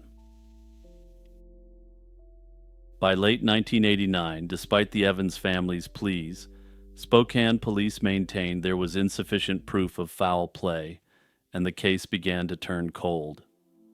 In 1996, John and Sue Evans hired a private investigator to re-examine the case, and this spurred new witnesses to come forward with some disturbing accounts. Now, I should mention here that these statements are based largely upon what these individuals heard other people saying these gang members said. Yeah, so not the most reliable form of evidence, and I don't put incredible evidentiary weight on it, but it's something. According to statements collected by the investigator, local gang members had bragged about assaulting Russell with a club and then running him over with a car. The statements also suggest the group discussed creating an alibi and threatening anyone who knew the truth into keeping quiet. Based on these leads, the Evans family identified specific individuals they believed were responsible and even a vehicle that might have been used in the crime. Despite these revelations, law enforcement's stance barely shifted. Spokane police said they did investigate the new tips, but in their view, the evidence still wasn't strong enough to overcome the original accident ruling. According to them, the teens implicated by the witnesses had already been cleared earlier, and prosecutors declined to file any charges without direct proof. Anyway, the Russell Evans case really doesn't sit right with me. There are too many inconsistencies, too many details that don't line up with a simple hit and run. Even if the truth can't be proven beyond a reasonable doubt, it's fairly clear that something more sinister than a simple hit and run happened that night. Unfortunately, given the passage of time and given the way the investigation was handled, I find it difficult to believe that the truth will ever be fully known for Russell's case. Imagine you're a medieval explorer standing on the edge of the known world. In the 15th century, for a Portuguese mariner sailing west from Lisbon, that edge was a terrifying, empty expanse of gray-blue Atlantic water. But out in that void, some 1,000 miles from the European coast, a miracle of geology had punched through the ocean's surface. A tiny cluster of 9 volcanic islands, the Azores, lay scattered across the seam, where 3 of Earth's tectonic plates grind together. The smallest, northernmost, and most remote of them all was Corvo, and this island would harbor a startling secret. Corvo isn't so much an island as it is the jagged crown of a single colossal submarine volcano named Monte Gordo, a lonely outpost on the North American plate. It's a place of profound isolation, a mere 7 square miles of rock and pasture that today is home to just over 400 souls. This is a place built by fire and water, seemingly untouched by human hands. And that is precisely why the first Portuguese explorers, upon making landfall here in the mid-15th century, were confronted with an impossibility. On this desolate, windswept island, which all logic dictated should be empty, they found something that defied every expectation. It was a sophisticated work of art, an equestrian statue, carved from stone, its silent rider gazing resolutely west, pointing toward the vast, terrifying unknown that lay beyond the horizon. This enigmatic entity would come to be known as the Horseman of Corvo. The story of the statue could have easily dissolved into the mists of maritime folklore were it not for one man, Damião de Goss. Goss was no mere spinner of yarns. He was a respected humanist, a well-traveled diplomat, and crucially, the head archivist of the Portuguese Royal Archives. His word carried immense weight, and when he included the statue in his 1567 Chronicle of Prince John, he wasn't recording rumor, but what he believed to be fact. His account is striking for its journalistic specificity. He describes a statue carved from a single slab of stone, depicting a man on horseback. The rider wore a cloak. His left hand rested calmly on the horse's mane, while his right arm was extended, pointing westward. Notably, the clothing the man was wearing was described as North African in nature, which to the Portuguese of the time suggested a Carthaginian origin, or perhaps a later Moorish origin. Below the statue, etched into the stone base, were letters from an alphabet none of the sailors recognized. Goss even recorded a later attempt to decipher this script, adding further weight to this tale. In 1529, a sea captain named Pero da Fonseca was told by locals that men had attempted to press wax against the inscription and send it back to the mainland for scholarly analysis. However, this was unsuccessful, as the inscription was long faded from the elements. Goss placed the monument on the northwestern side of Corvo's mountain, in a location he explicitly states was dangerous and difficult to access. This level of detail is compelling, and it doesn't read like a myth, which tends to be fluid and vague. Rather, it reads like a report. The precision of the description, the clothing, the exact posture, and the specific gesture suggests Goss was working from a source he trusted. The very inclusion of such mundane details gives the extraordinary claim the potential ring of authenticity. The very mundanity of the details, especially the frustrating and failed attempts to understand the inscription, gives the extraordinary claim a powerful and unsettling ring of authenticity. The discovery of such an anomaly at the edge of the known world did not go unnoticed. The news reached the court of King Manuel I. Manuel was a man obsessed with legacy, and he was a great patron of the arts and architecture. He was also the sponsor of the great voyages of discovery, and the wealth of empire flowed into his coffers, making him one of the richest monarchs in Europe. For such a king, an ancient statue like this was something that could either challenge or amplify Portugal's own exploratory achievements. If it was placed there by Moorish sailors, it would make the Portuguese find much less impressive, as they were able to do it with similar technology. But if it was carved by the legendary sailors of Carthage, according to the logic of the time, this was more of a transfer of the mantle of exploratory supremacy than anything else. The Carthaginians were then, as they are known today, considered amongst the foremost mariners in world history, and it would have been no shame to be beaten anywhere by them. The king first dispatched a royal draftsman, Duarte de Armas, to create a detailed sketch of the monument. This was an act of documentation, a desire to understand the object before sending a full expedition to retrieve it. Tragically, that desire to possess would be the monument's undoing, if the sources are to be believed. After viewing the drawing, which has since been lost to history, King Manuel ordered the statue to be brought to Lisbon. An engineer from Porto, who had been trained in Italy and was considered the best at his trade, was sent with equipment to retrieve the artifact. Unfortunately, this Italian-trained engineer turned the mission into a complete catastrophe. The official report that returned to the king blamed a fierce winter storm for having shattered the statue. But Goss, ever the diligent historian, records a crucial and telling detail, which suggests that the engineer and his workers broke it through clumsiness. Only a few pathetic fragments, the heads of the man and the horse, a right arm, a piece of a leg, were salvaged and brought to Lisbon. They were reportedly kept in royal possession for a time before they vanished completely, leaving nothing behind but a story. In the centuries following the Horsemen of Corvo incident, Portugal's golden age would rapidly fade, and this maritime empire would hit some choppy waters. The story faded into history and had become a largely forgotten mystery. But in 1749, a new piece of the puzzle emerged, unearthed by a storm, and this would potentially support an ancient origin for this enigmatic statue. The tempest scoured the island's coast, uncovering the foundations of a ruined building, and within it, a black pottery vessel, and inside the pot was a hoard of coins.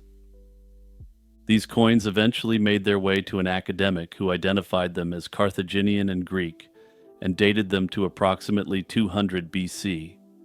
Suddenly, the statue legend had what it always lacked: potential physical evidence that corroborated the story. The coin find seemed to potentially place sailors from the Carthaginian Empire on that very island at a plausible time. This Carthaginian hypothesis gained academic traction as they were known to depict their gods as horsemen. Furthermore, equestrian statues of the type described by Goss were popular in the Hellenistic period, which perfectly matched the date of the coins. The theory was exciting.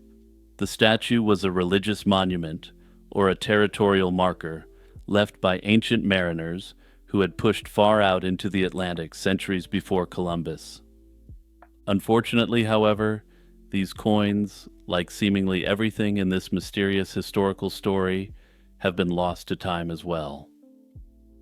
Further, later modern discoveries would suggest that Vikings may have ventured to the island around the 9th century. It remains a distinct possibility that these Norsemen could have dumped off their glistening booty on the island, which was then lost to time. Of course, for every romantic theory, there's a skeptical counterargument.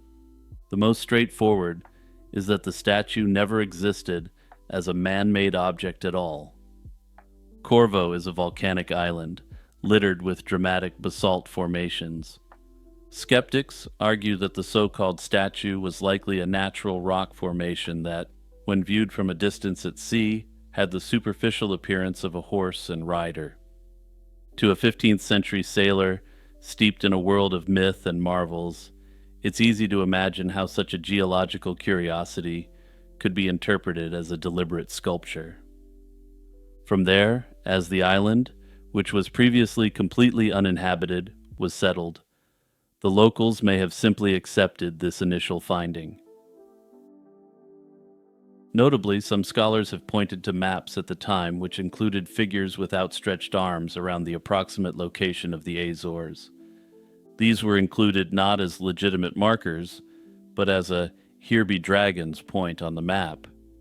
It's been speculated that the initial report of seeing this figure was the mariners' way of saying they had reached the spot on the map with the outstretched arm.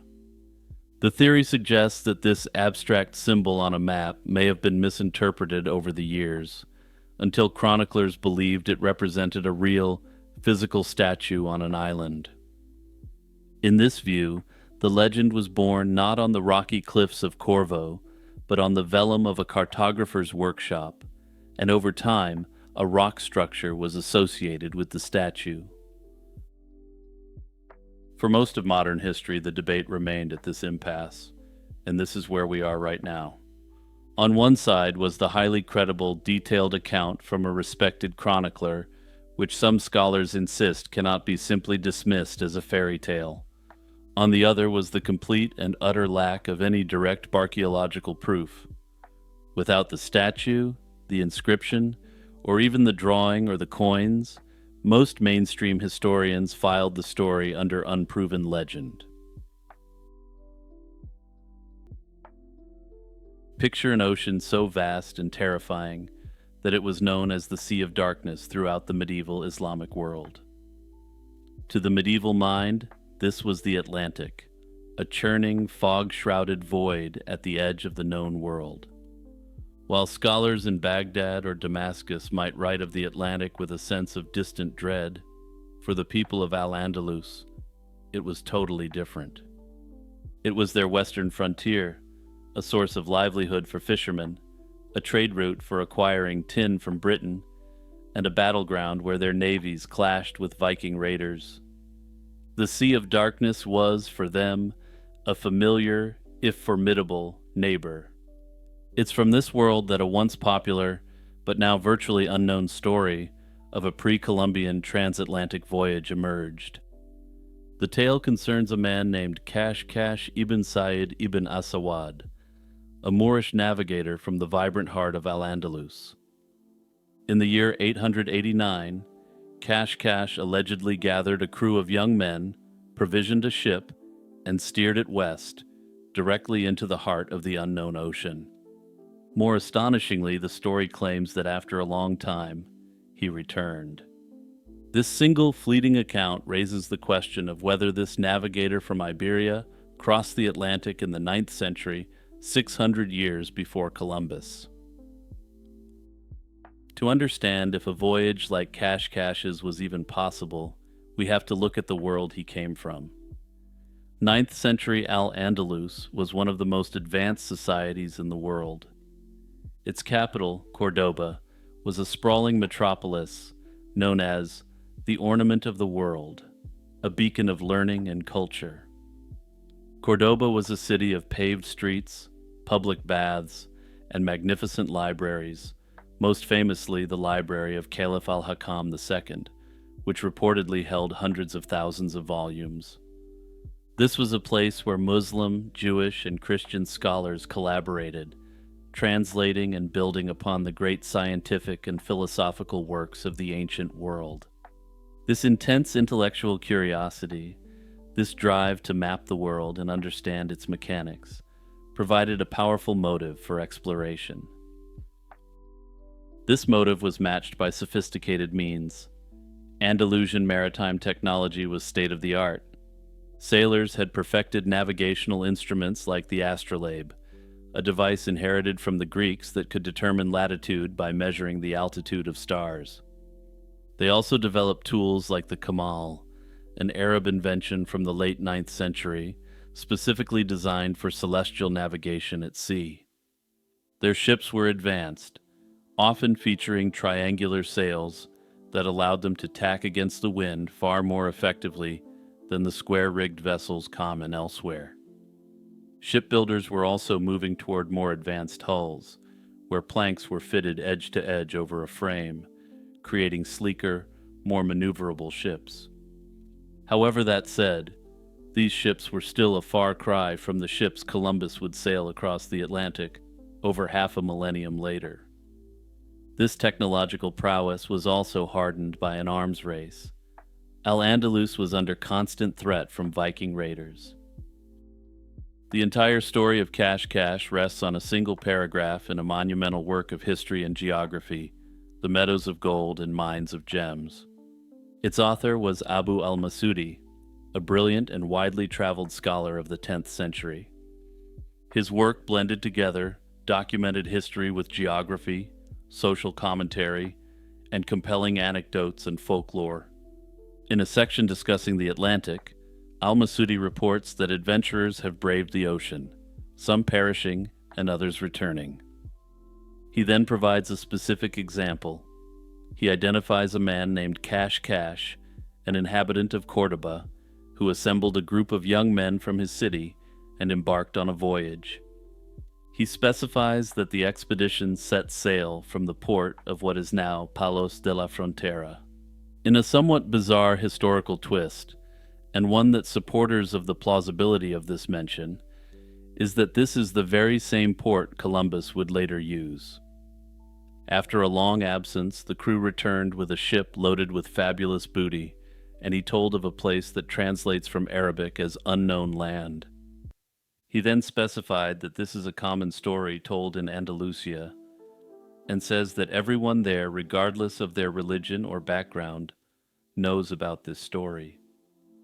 This final line is perhaps the most historically significant part of the account. It suggests that, regardless of whether the voyage actually happened as described, the story of the voyage was a real and popular piece of 10th century Andalusian culture. The legend itself is a historical artifact, revealing a society that saw itself as capable of conquering the great unknown ocean to its west. The modern debate over Cash hinges not just on the account itself, but on how it has been translated and interpreted. One reading of the account suggests that it isn't even supposed to be taken literally, that this is in essence just a historian relating folklore. In essence, this argument boils down to the portion of the text, which almost reads like starting an English story with "once upon a time." That said, there are other modern historians who challenge whether this phrase had this sort of meaning in al-Masudi's time. As for whether Cash got to North America, the short answer is that there's simply no proof. The story itself doesn't even speak of the specific nature of the lands this supposed explorer found, just that they were rich. The gold standard for establishing pre-Columbian transoceanic contact is tangible, verifiable archaeological evidence. The Norse presence in North America around 1000 is accepted as fact because of the extensive archaeological site at Lonso Meadows in Newfoundland. This site undoubtedly contains the remains of their buildings and artifacts, making it impossible to dispute that they were there. The Cache story, compelling as it is, has nothing comparable. There are no 9th century Andalusian artifacts in the Americas, and no American crops or goods in the archaeological record of 9th century Spain. Perhaps most strikingly, there are no other contemporary texts to corroborate al-Masudi's single account.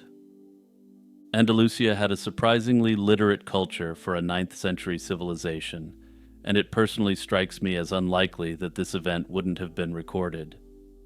It also seems unlikely to me that Islamic Spain, facing a long process of reconquest over the centuries, never decided to send an expedition to find this rich overseas area. Other skeptics believe that the journey wasn't westward, but rather southward past Cape Bojador, the traditional edge of the navigable world. This would place his voyage on par with the earlier voyage of my boy, Hano the Navigator, or the later Portuguese Prince Henry, also nicknamed the Navigator. Notably, this would have provided a much more accessible source of gold and other riches that would have been very rare to completely unknown in Andalusia and in Europe more broadly. Supporters of the theory rest their case on the credibility of al-Masudi and the proven technological capacity of Andalusian sailors. However, without physical evidence, the claim remains firmly in the realm of speculation. Further, there's always the possibility that even if he did sail westward, that he may have run into other Atlantic islands, most likely the Azores, which was then uninhabited. Whether fact or a legend born from a historian's quill or something in between, the tale of the navigator from Cordoba remains a fascinating, unsolved mystery. On a December morning in 1991, a hiker in Florida's Seminole State Forest followed drag marks off a trail and found what he first thought was a discarded mannequin's leg. When he got a little bit closer, he realized that he had found the victim of a horrific crime. This person, later nicknamed the Lake County Jane Doe by the authorities, had been subject to the worst forms of assault and then eliminated. Disturbingly, while the perpetrator was theoretically brought to justice, to this day, no one knows her identity. On December 7, 1991, the woman's body was found partially buried under tree branches in a wooded area about 75 yards off a road in Sorrento, Lake County, Florida. The perp had attempted to conceal her with brush, and the brutality of the attack was evident from her injuries. Indeed, evidence suggested this monster had even stabbed her in the neck with a broken glass bottle, in addition to strangling her. The remote location and lack of any identification made the investigation difficult from the start, leaving authorities with a tragic crime, but no name for the victim and no immediate suspects. Police determined that the Jane Doe was a white female likely between about 25 and 40 years old. She stood around 5 feet 4 inches tall and weighed roughly 125 pounds, with shoulder-length brown hair that bleached blonde at the ends and hazel eyes. Medical examination showed she had given birth to at least one child in her life. There was also coke found in her system, and investigators noted her legs were particularly muscular. This led to speculation that she might have worked as a dancer in an adult club, or that she may have been a former athlete. When discovered, she was wearing a red hooded sweatshirt, a white blouse, and a single white sock. A distinctive piece of jewelry was found with her, a gold dangling earring featuring stars and hearts. Also, heads up, if you're one of those people who just watches, I've put this earring up on screen. Unfortunately, I could only find a black and white photograph of this earring, but I figured it was worth showing anyway, given how unique it looks. Detectives hoped that this unusual earring or details like her prior orthodontic dental work might trigger someone's memory, but no matches turned up in any missing person reports. Her fingerprints and later her DNA were entered into national databases, yet nothing led to an identification in those early years. For several years, the case stagnated with no leads on the victim's name or the perpetrator. The breakthrough came in 1995, thanks to forensic DNA technology that was just beginning to revolutionize cold cases. Biological material recovered from the crime scene had been preserved and analyzed, and in February 1995, it produced a match in Florida's then new DNA database.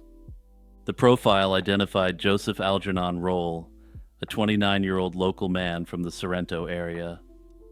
Roll was a convict with a history of violent attacks that fit the profile of what was done to the Jane Doe, which immediately made him the prime suspect. In fact, he had recently served a short prison term for a 1992 essay and was known for a pattern of choking or threatening his victims. At the time, using a DNA databank to crack a case was cutting edge, and Florida's database contained only a few thousand profiles. This hit was considered a major stroke of luck and a landmark moment for the investigation. The Lake County Jane Doe became one of the first cases in the state solved by a DNA match to a convicted offender. After DNA tied Roll to the crime, he was arrested and charged with the offense against the unknown woman. In 1996, he faced a jury trial in Lake County. The DNA evidence firmly placed him at the scene and proved what he had done. Prosecutors also attempted to introduce testimony from two other women who said Roll had committed horrific acts to them in the past, highlighting his violent modus operandi. The jury ultimately found Roll guilty of the indecent assault, but lacking certainty that he was the one who committed the actual slaying, they acquitted him of that charge. Despite that split verdict, the judge delivered a severe sentence. Citing Roll's dangerous history, the court gave him life in prison for the conviction. To this day, Roll maintains that he didn't know the victim beyond what he claims was a consensual encounter. Thankfully, he remains behind bars for life, ensuring no further harm can be done. With the likely perpetrator locked up, investigators never lost sight of the remaining question of who this Jane Doe is. In 2025, the authorities confirmed that her case was sent out for genetic genealogical testing, which ought to provide some further answers about her identity. Queen Nefertiti remains one of ancient Egypt's most iconic and mysterious figures. Over 3,300 years ago, she ruled alongside Pharaoh Akhenaten during the 18th dynasty, an era of great opulence and religious upheaval. Her name, which means the beautiful one has come, is perhaps fitting. A famous painted bust discovered in 1912 immortalized her striking features and cemented her status as a global symbol of beauty and power millennia after her death. Historically, though, Nefertiti wasn't only celebrated for her looks. She was the great royal wife of Akhenaten and played a pivotal role in a revolutionary experiment in monotheism. Together, the royal couple upended centuries of tradition by elevating the sun disk, Aten, as the sole god, dismantling the old worship of Amun and other deities. Nefertiti has become particularly fascinating as she's depicted in contemporary artwork participating in rituals and smiting enemies, scenes typically reserved for pharaohs. Some scholars believe she wielded power in her own right, alongside Akhenaten, and may have even ruled independently for a brief period after his death. In fact, famed Egyptologist Zahi Hawass and others suggest Nefertiti assumed a pharaoh's title during the turbulent transition following Akhenaten's reign. This theory, while not universally accepted, demonstrates Nefertiti's unique status in this royal system. By the time young Tutankhamun took the throne, Nefertiti had vanished from the record. How and when she perished remains unknown, and her tomb has likely never been found. Around the 12th to 14th year of Akhenaten's reign, Nefertiti seemingly fades from history. Records of her death are non-existent, and contemporaries left no clear indication of where she was buried. The royal family at that time was based in the new capital Akhetaten, modern Amarna, where Akhenaten built a grand city and a royal tomb in the desert cliffs. It's possible Nefertiti was meant to be interred at Amarna, but archaeologists have no evidence of her burial in the Amarna royal tomb. In later years, her son-in-law, King Tut, moved the court back to Thebes, and the Aten worship era was declared heresy. Subsequent pharaohs attempted to erase the entire Aten episode from history. Statues were smashed, and names and images of Akhenaten and Nefertiti were chiseled out, and the heretic queen was virtually wiped from the official record. This systematic erasure was so effective that Nefertiti's legacy lay in obscurity until modern archaeology rediscovered traces of her life. But it also means clues to her death and burial were deliberately obscured. While the mummies of many 18th dynasty royals have been identified, Nefertiti's remains have never been conclusively found. In recent years, one leading hypothesis captured worldwide attention: the idea that Nefertiti's tomb might be hidden within or directly adjacent to King Tut's tomb. This theory was most prominently championed by British Egyptologist Nicholas Reeves. In 2015, Reeves announced that high-resolution laser scans of the tomb walls revealed something fascinating. There were subtle fissures and outlines, suggesting two sealed doorways behind the plastered and painted surfaces. One of these hidden doorways, he proposed, could lead to an unexplored storage chamber, and the other could be the entrance to Nefertiti's lost burial chamber. Reeves pointed out that Tut's tomb is unusually small for a pharaoh and appears to have a layout suitable for a queen's burial. This implied the young king may have been interred in an antechamber of an existing tomb originally made for Nefertiti. He also noted peculiarities in the tomb's artwork. The painted figures on the north wall depict his successor performing funerary rites. He suggested they seemed to have been altered from earlier depictions of the pharaoh performing those rites for his predecessor. In other words, Reeves argued that the scene was initially meant to show Tut burying Nefertiti, and only later was it modified to show the next pharaoh burying Tut. The Egyptian Ministry of Antiquities took Reeves's theory seriously enough to authorize a series of investigations. In 2015 and 2016, teams conducted ground-penetrating radar scans inside Tut's tomb to detect voids or passages behind the walls. An initial scan by a Japanese specialist appeared to support the existence of hidden cavities. However, a follow-up scan funded by National Geographic was negative, finding no clear anomalies. To resolve the conflicting results, a third, more comprehensive radar survey was conducted in 2017 and 2018 by independent experts. In the words of one report, the high-confidence conclusion was that no hidden chambers adjacent to Tutankhamun's tomb exist. These findings tempered the excitement, and many archaeologists grew skeptical that Nefertiti lies behind Tut's painted walls.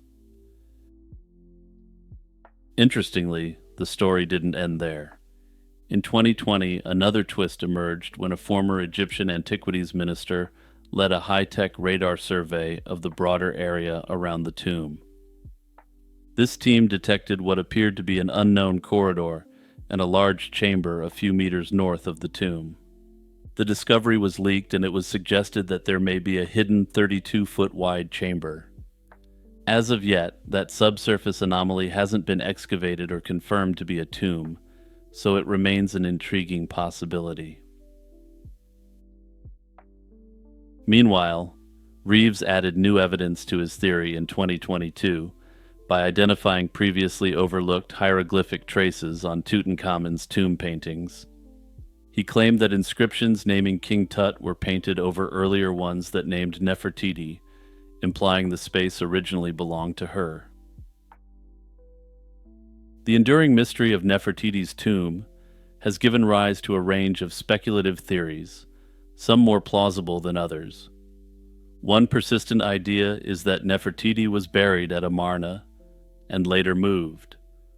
If she died during Akhenaten's reign, she might have originally been interred in the Amarna royal tomb, along with her daughter Meketaten, who died young and was definitely buried there. When Tut abandoned Amarna, loyalists could have taken Nefertiti's remains out and reburied her quietly in Thebes to protect her from desecration. In this scenario, her tomb in Amarna may have been destroyed or left empty. Supporting this, archaeologists at Amarna found fragments of royal coffins and equipment that hint some mummies were relocated. However, no inscription explicitly naming Nefertiti has surfaced there, and so this theory remains circumstantial. Another theory suggests that Nefertiti might have a tomb in the Valley of the Queens, or another part of the Theban hills. As the principal wife of a pharaoh, she could have been buried in a separate royal wife's tomb, rather than the main Valley of the Kings. The Valley of the Queens, where queens of later dynasties were buried, has been explored, but many tombs there were heavily looted.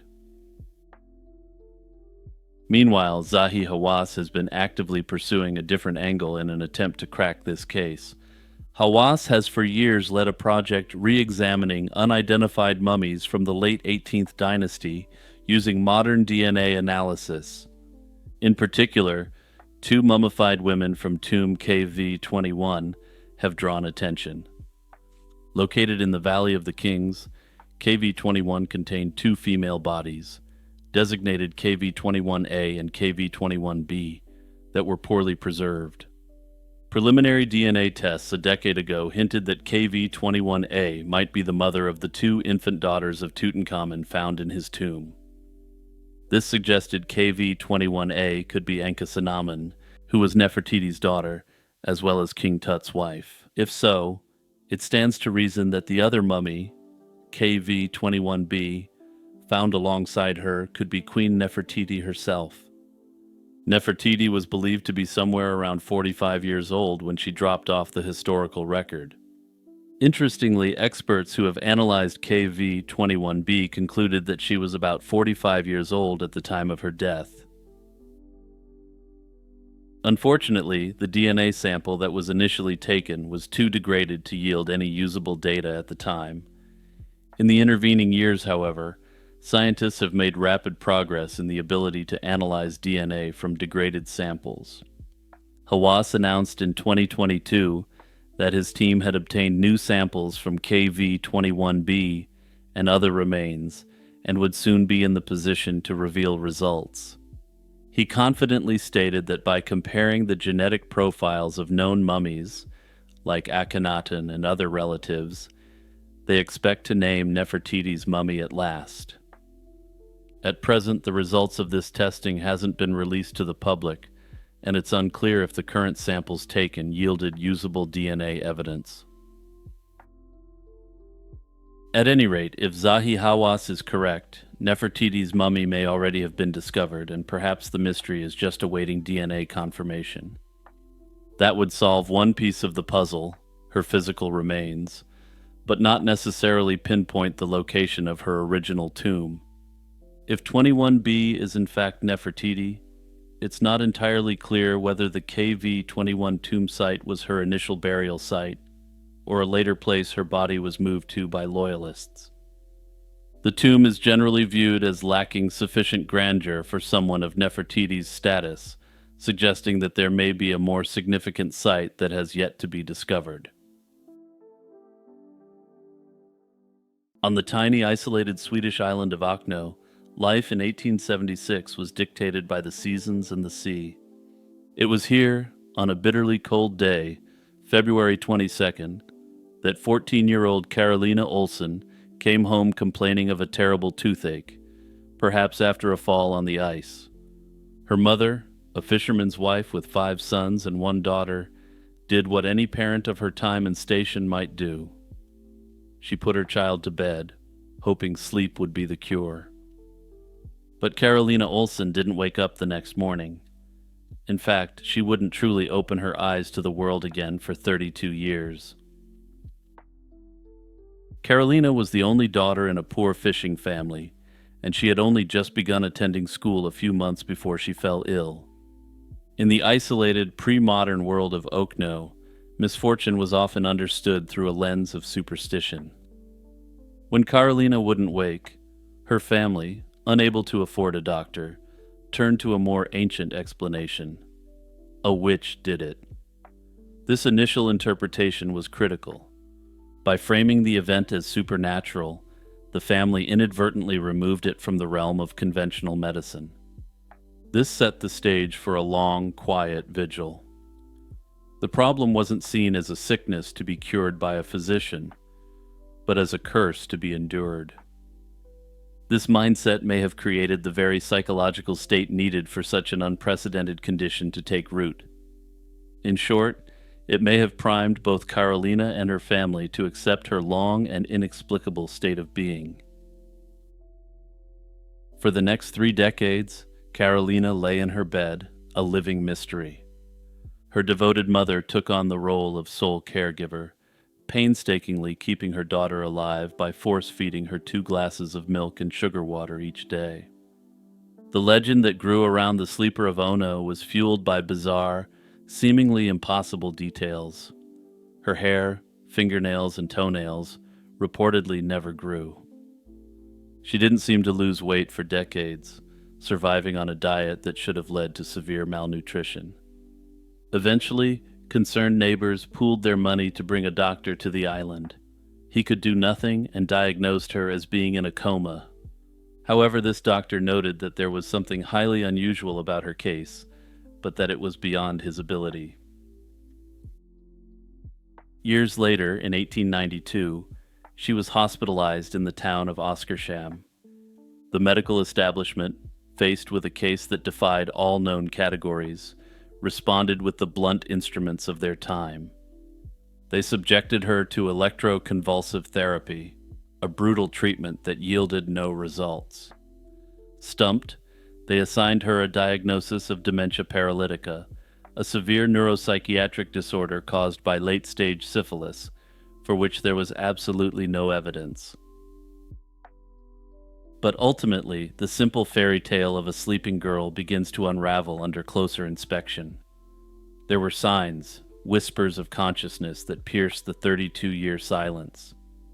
Carolina wasn't entirely detached from the world. When her mother died in 1905, and again when one of her brothers passed in 1907, she was heard crying hysterically. The death of her mother after 29 years of ceaseless care was the event that ultimately broke the spell. Her mother had been the architect and gatekeeper of Carolina's secluded world. With her gone, the system she had maintained began to slowly collapse. A maid was hired to take over, and this new objective observer started noticing things the family had either missed or accepted as part of the mystery. The maid reported that candy would sometimes go missing, or that objects in Carolina's room would be mysteriously moved. The family's own accounts, when pressed later, revealed more cracks. Her father admitted that on rare occasions he'd seen her crawling on the floor, or heard her cry out to Jesus before quickly pulling the covers back over her head. Honestly, that just makes the whole story all the more disturbing in my eyes. Even more telling, after her mother's death, Carolina's physical health began to genuinely decline. For the first time, she became visibly emaciated.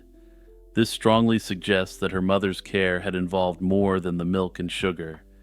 She had likely been providing secret, substantial nourishment, propping up the fragile fiction of this so-called hibernation. Without its linchpin, the world Carolina had built with her mother was no longer sustainable. Reality, in the form of starvation, was beginning to intrude. On the morning of April 3, 1908, the fiction shattered completely. The maid entered the room to find Carolina on the floor, staggering and crying. She was awake, but the woman who stood there was a paradox. At 46 years old, she was thin and pale, yet observers claimed she looked no older than 25. When her surviving brothers, now grown men, rushed to her side, she didn't recognize them, remembering only the little boys she had left behind. Her first words were a question about where her mother was, and she claimed she had no memory of the 32 years that had passed, and that for her, it was still 1876. 2 years after she awoke, a psychiatrist from Stockholm visited Okno, determined to solve the puzzle. He was the first to apply a modern psychological lens to the case, and his conclusions remain the most plausible explanation. He dismissed the idea of hibernation as a biological fantasy, as no human could survive for so long under those conditions. Instead, he proposed that Carolina had suffered from a prolonged psychosis, or a deep dissociative state, likely triggered by an unknown but severe event. He believed she had been conscious the entire time, and that her mother had been a key enabler, a co-conspirator in her daughter's retreat from the world. This theory elegantly accounts for all the inconsistencies, including her stable weight while her mother was alive, and her sharp physical decline after her mother's death. The mystery of Carolina Olsen, then, is not just about one girl's mind, but about the powerful insulating dynamics of a closed family system. After waking, Carolina Olsen lived for another 42 years. She was described as happy and hardworking, living a quiet, unremarkable life on the island until she passed at 88. She had no ongoing deficiencies or conditions as a result of the time she allegedly spent asleep. She never spoke of the lost decades, taking the truth of what happened in that silent room with her to the grave. While modern medicine might point to any variety of rare conditions, her case remains too long, too consistent, and too peculiar to fit any neat diagnosis. The real mystery is perhaps not how she slept for 32 years, but what she was hiding from. The fall on the ice and the toothache were merely the sparks that lit the fuse. The original incident, the event so terrible that it made a 14-year-old girl decide to simply stop participating in life, remains forever buried.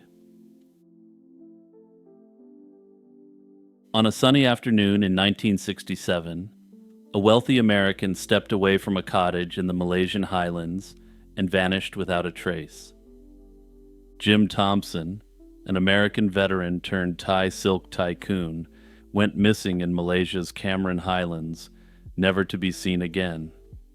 His disappearance on that Easter Sunday shocked the world and made international headlines. Despite a massive manhunt, no clues were ever found, and the case became one of the most enduring mysteries of Southeast Asia. Born in 1906 to a wealthy Delaware family, Thompson lived a life of adventure and reinvention. He was an architect by training, served as an Office of Strategic Services agent, and was later a savvy businessman in Bangkok. In the 1950s, Thompson co-founded the Thai Silk Company and almost single-handedly revived Thailand's silk weaving industry.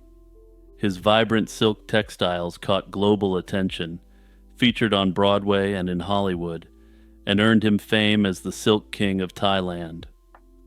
Personally, I would have gone with the Silk King of Siam for the alliterative value, but that's just me. The venture made him immensely wealthy, and by 1967 he was a multimillionaire many times over. By the 1960s, Thompson was a fixture of Bangkok high society, known for hosting lavish parties at his Thai-style mansion. His dinner parties drew illustrious guests, such as writers Somerset Maugham and Truman Capote. He was also an independent thinker deeply interested in Southeast Asian politics.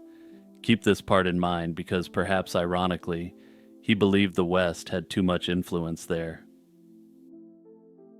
In March 1967, Jim Thompson, then 61, took a much-needed vacation to the Cameron Highlands of Malaysia. This was a cool hill retreat once popular with British colonial administrators. He traveled with a close friend, Connie Mangskow, to stay at Moonlight Bungalow, a getaway owned by his friend, Dr. Ling. On Easter Sunday, March 26, 1967, Thompson attended church in the morning with his companions and returned for lunch at the cottage. Around 1:30 p.m., he announced he was heading out for an afternoon stroll, waving goodbye as he walked down the bungalow's lone access road into the surrounding greenery. His companions noted he had been unusually restless and impatient that day, although nothing seemed seriously wrong. By late afternoon, Thompson had not returned. At first, his friends weren't alarmed. He was an experienced outdoorsman and former officer who knew his way around the jungle. But as dusk fell and he still hadn't shown up for evening tea, concern grew. Dr. Ling drove to a nearby clubhouse to see if Thompson had stopped in, but nobody there had seen him. With nightfall approaching, the reality set in. Jim Thompson was missing. The next morning, an all-out search was launched.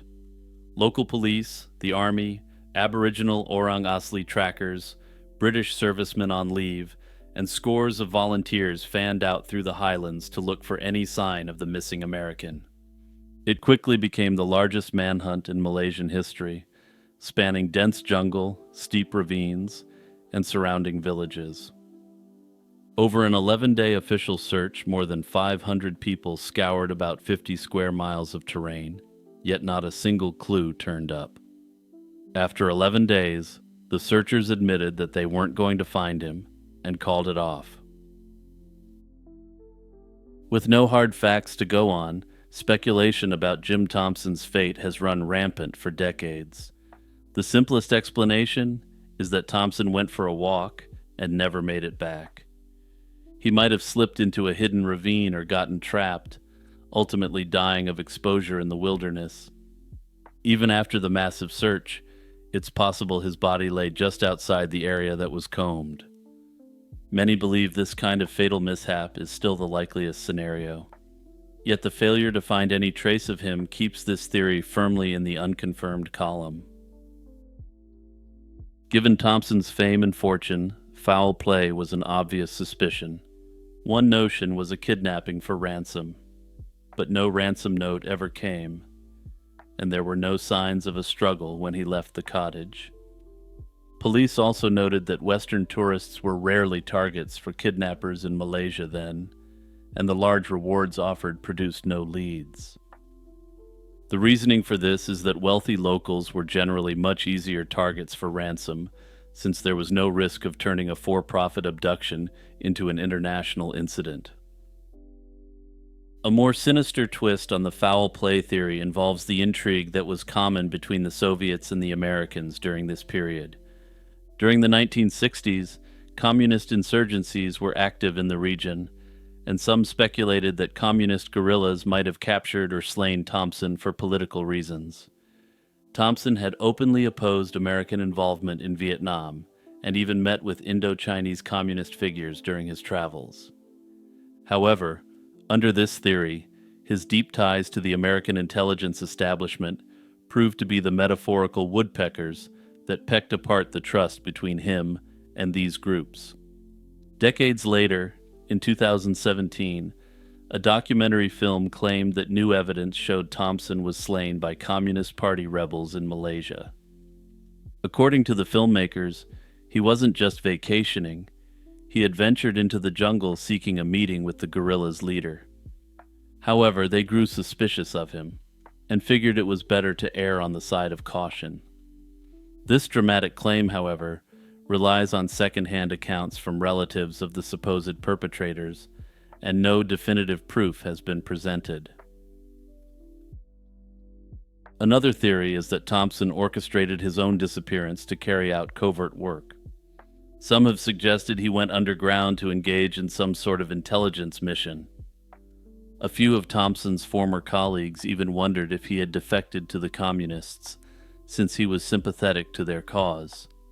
In the period before he vanished, Thompson was said to be frustrated with the Thai government and disillusioned with American policy in the region. However, there are no confirmed sightings that have ever placed Thompson alive after 1967, despite the occasional rumor. Finally, some speculate that a jealous rival or enemy might have targeted Thompson. His success in the silk trade, his fame, or past conflicts could have given someone motive to do him harm. One eerie coincidence has fueled this theory. A few months after Jim disappeared, his sister was found slain in her Pennsylvania home. The timing led some to wonder if the two cases were connected, that perhaps an unknown adversary was targeting the Thompson family. Investigators never solved the slaying of his sister, and officially there are no connections between the two cases.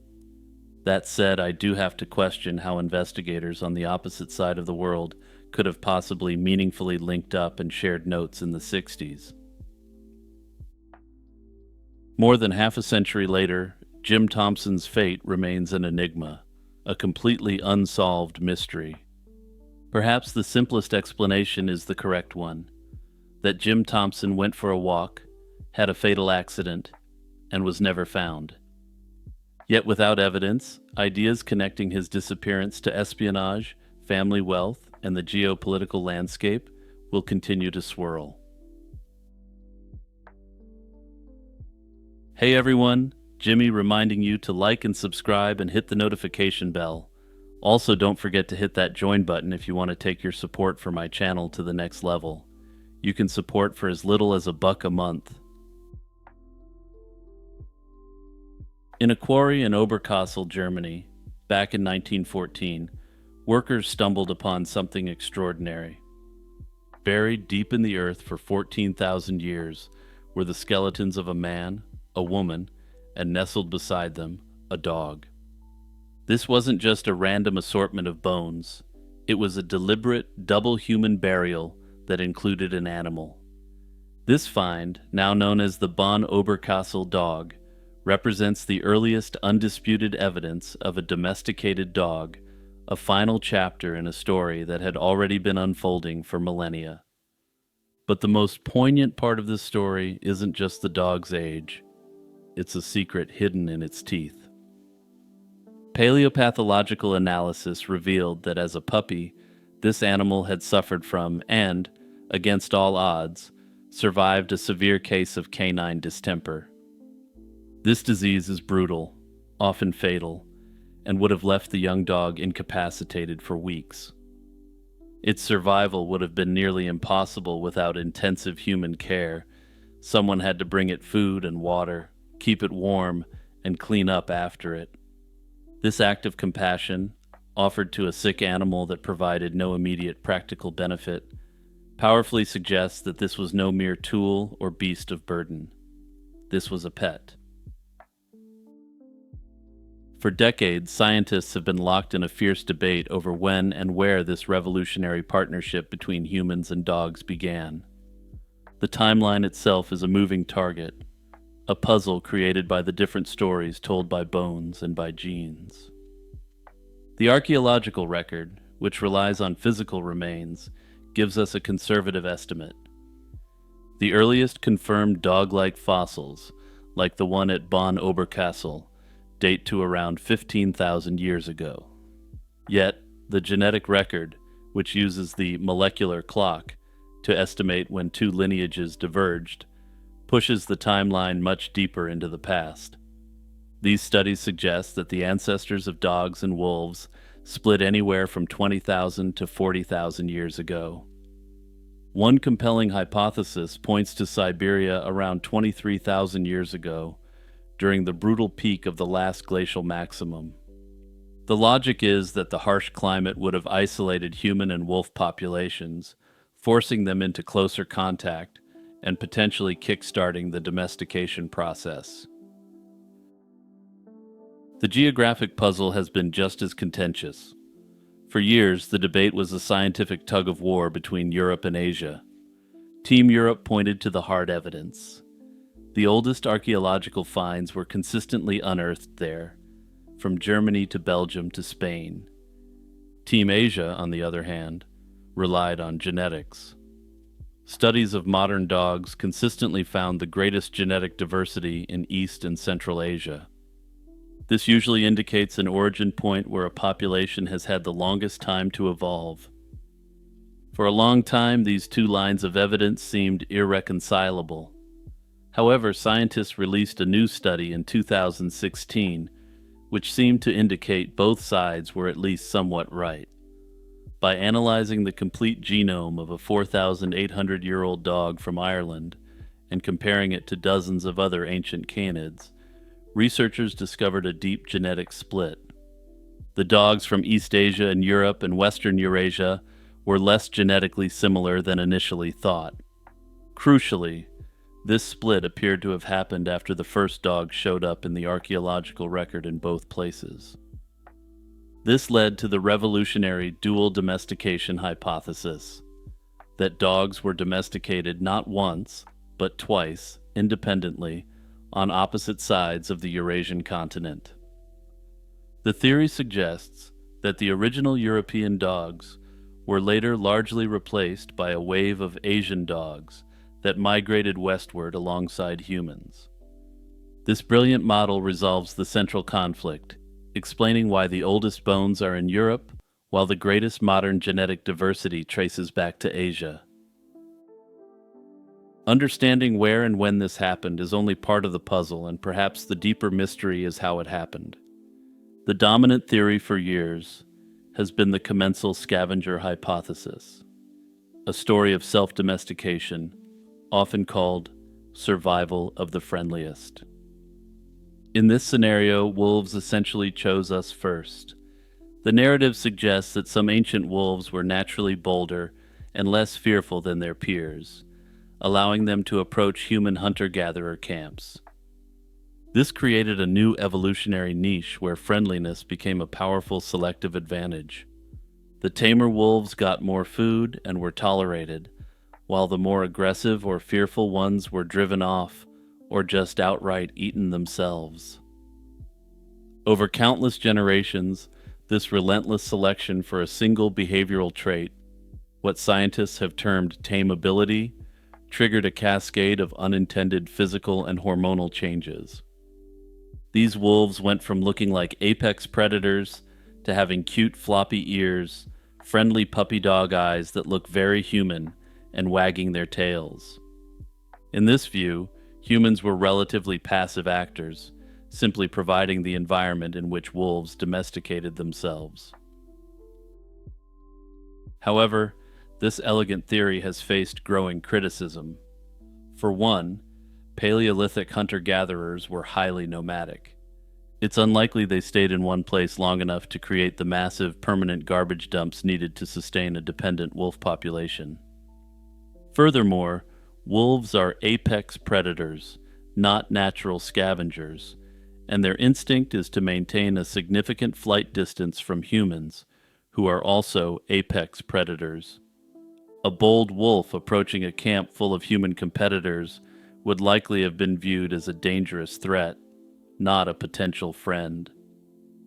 This has led to an alternative theory, one that places human agency and emotion at the center of the story: the orphan puppy hypothesis.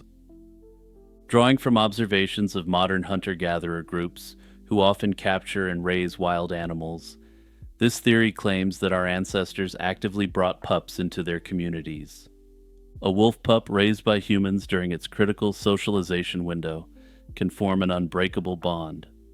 By repeatedly selecting the friendliest and most cooperative pups from these litters to raise and breed, humans would have taken a much more direct and intentional role. This model aligns far better with the emotional evidence from the Bonn Oberkassel burial, where a sick puppy was clearly nurtured with great care. Had the hunter-gatherer who had the sick puppy simply viewed the young dog as a tool, it's unlikely that it would have been nurtured to such an extent. However it began, the process of domestication fundamentally remade the wolf. The selection for tameness unleashed a cascade of changes known as domestication syndrome. As proto-dogs evolved, they developed shorter snouts, smaller teeth, reduced body size, and the now familiar floppy ears and wagging tails. These traits are thought to be byproducts of altering the genes that control fear and aggression. Genetic comparisons between modern dogs and wolves reveal major differences in genes related to brain function and neurochemistry. Dogs possess genetic variations linked to hypersocial behavior in a region of the genome that is associated with extreme trust and friendliness to a fault. The reason they're called man's best friend is, of course, because dogs are very pure-hearted animals and will almost always love their owners unconditionally. This genetic rewiring created a new kind of social intelligence. When faced with a puzzle they can't solve, wolves will persist, trying to figure it out on their own. Dogs, on the other hand, do something remarkable. They quickly turn and look to a nearby human for guidance. They evolved to be exquisitely attuned to our social cues, our gaze, our gestures, with a skill that surpasses even that of chimpanzees, our closest genetic relatives. They effectively traded some of their ancestors' rugged independence for a revolutionary new strategy: cooperative problem solving with us. For thousands of years, this partnership continued to evolve, with humans unconsciously selecting dogs for utility, creating hardy animals adapted for herding, guarding, or hunting. But the second, and far more dramatic phase of their evolution began just a couple centuries ago. Spurred by an interest in pets during the 19th century, breeders began to methodically select for form over function, creating hundreds of the distinct breeds we see today. Imagine the scene in Coventry. The streets of an 11th century English town, normally bustling with the noise of the market, are eerily silent. Every door is barred, every window shuttered. The town holds its collective breath. Through these empty lanes rides a lone figure on horseback, a noblewoman, her face a mask of determined resolve, her only covering the curtain of her own long hair. This lady's husband has agreed to lower the taxes for the town on the condition that she engage in this bizarre act, and all the townspeople have agreed to avert their gaze.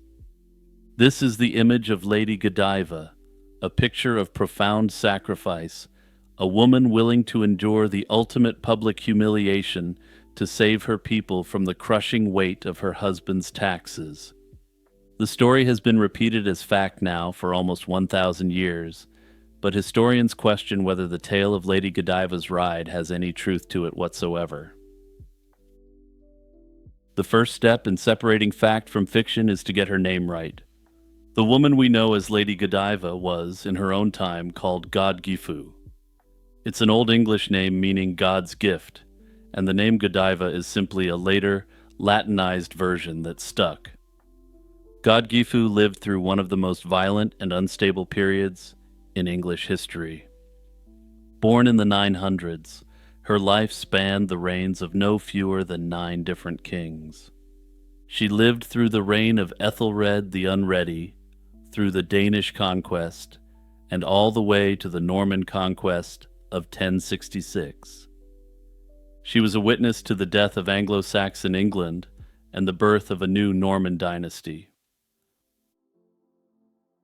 Godgifu wasn't just a bystander to these events.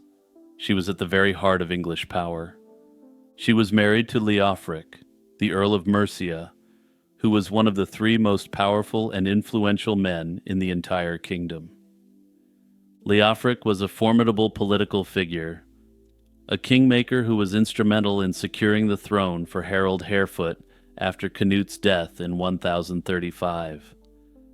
Together, Godgifu and Leofric were a true power couple, controlling immense wealth and territory. Their family was a dynasty in its own right. Their son, Elfgar, inherited the earldom, and their granddaughter, Eldgith, would go on to marry King Harold Godwinson. This would make their granddaughter the last Anglo-Saxon Queen of England. Here, we encounter the first major collision between the legend and the historical record. The story of the ride depends entirely on the idea that Godiva was a virtuous, but ultimately powerless woman, able only to plead with her husband to show mercy. The real God Gifu was anything but powerless, and unlike in later centuries under Norman rule, Anglo-Saxon law afforded women significant legal and economic rights. Crucially, they could inherit, purchase, and own property entirely independently of their husbands. God Gifu was one of the wealthiest landowners of her era, amongst both men and women. She held vast estates in her own right across the heart of Mercia, in regions like Leicestershire, Warwickshire, and Shropshire. The most definitive proof of her status comes from the Domesday Book. This massive survey, compiled by William the Conqueror in 1086, was designed to record exactly who owned what in his new kingdom. The survey was conducted after God Gifu's death, yet it still lists her extensive pre-conquest land holdings. Remarkably, it identifies her as one of the only Anglo-Saxons, and the only Anglo-Saxon woman, to have remained a major landholder after the Norman invasion. This is a stunning testament to her influence and power, a status so immense that even the new Norman regime had to formally acknowledge it. But the most critical fact of all is that the small but growing settlement of Coventry was one of God Gifu's personal estates. It belonged to her directly, not to her husband Leofric. This historical reality presents a fundamental challenge to the legend. The story of the ride was first written down in the 13th century, nearly 200 years after God Gifu lived. By that time, the more patriarchal legal system of the Normans was firmly in place, which tied land ownership to military service and heavily favored male inheritance. A 13th century monk would have viewed the world through this lens, naturally assuming that the Earl, as the man, held ultimate authority over all lands and taxes within his domain.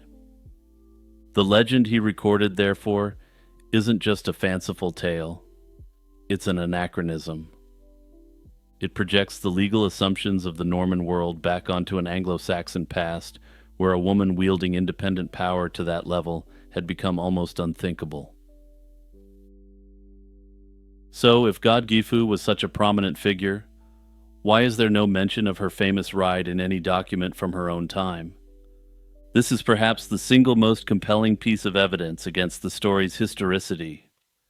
The Anglo-Saxon Chronicle, a detailed year-by-year account of events in England, is silent on the matter. No contemporary records of any kind refer to this extraordinary and scandalous event involving one of the realm's most important noblewomen. For nearly 200 years after her death, God Gifu was remembered as a pious benefactor of churches, along with her husband. The story of the ride appears for the first time, seemingly out of nowhere, around the year 1235. It was recorded in a Latin chronicle called the Flores Historiarum, or Flowers of History, compiled by a monk named Roger of Wendover at St. Albans Abbey. Wendover and his successor, Matthew Paris, were known for being enthusiastic collectors of folklore. Interestingly, Wendover's original version is quite different from the one we know today. In his telling, God Gifu does ride through the marketplace covered only by her long hair. However, she's not alone, but rather attended by two knights, also traveling on horseback, who shielded her from view. Over the following centuries, the story was retold and refined, with each generation adding new layers that heightened the drama and moral clarity. First, the two knights who accompanied her were quietly dropped from the narrative, leaving Godiva to ride completely alone and amplifying her courage and personal risk. Later, the detail was added that Godiva herself had ordered the townspeople to stay inside and not look, transforming the story into one of mutual respect between the lady and her people.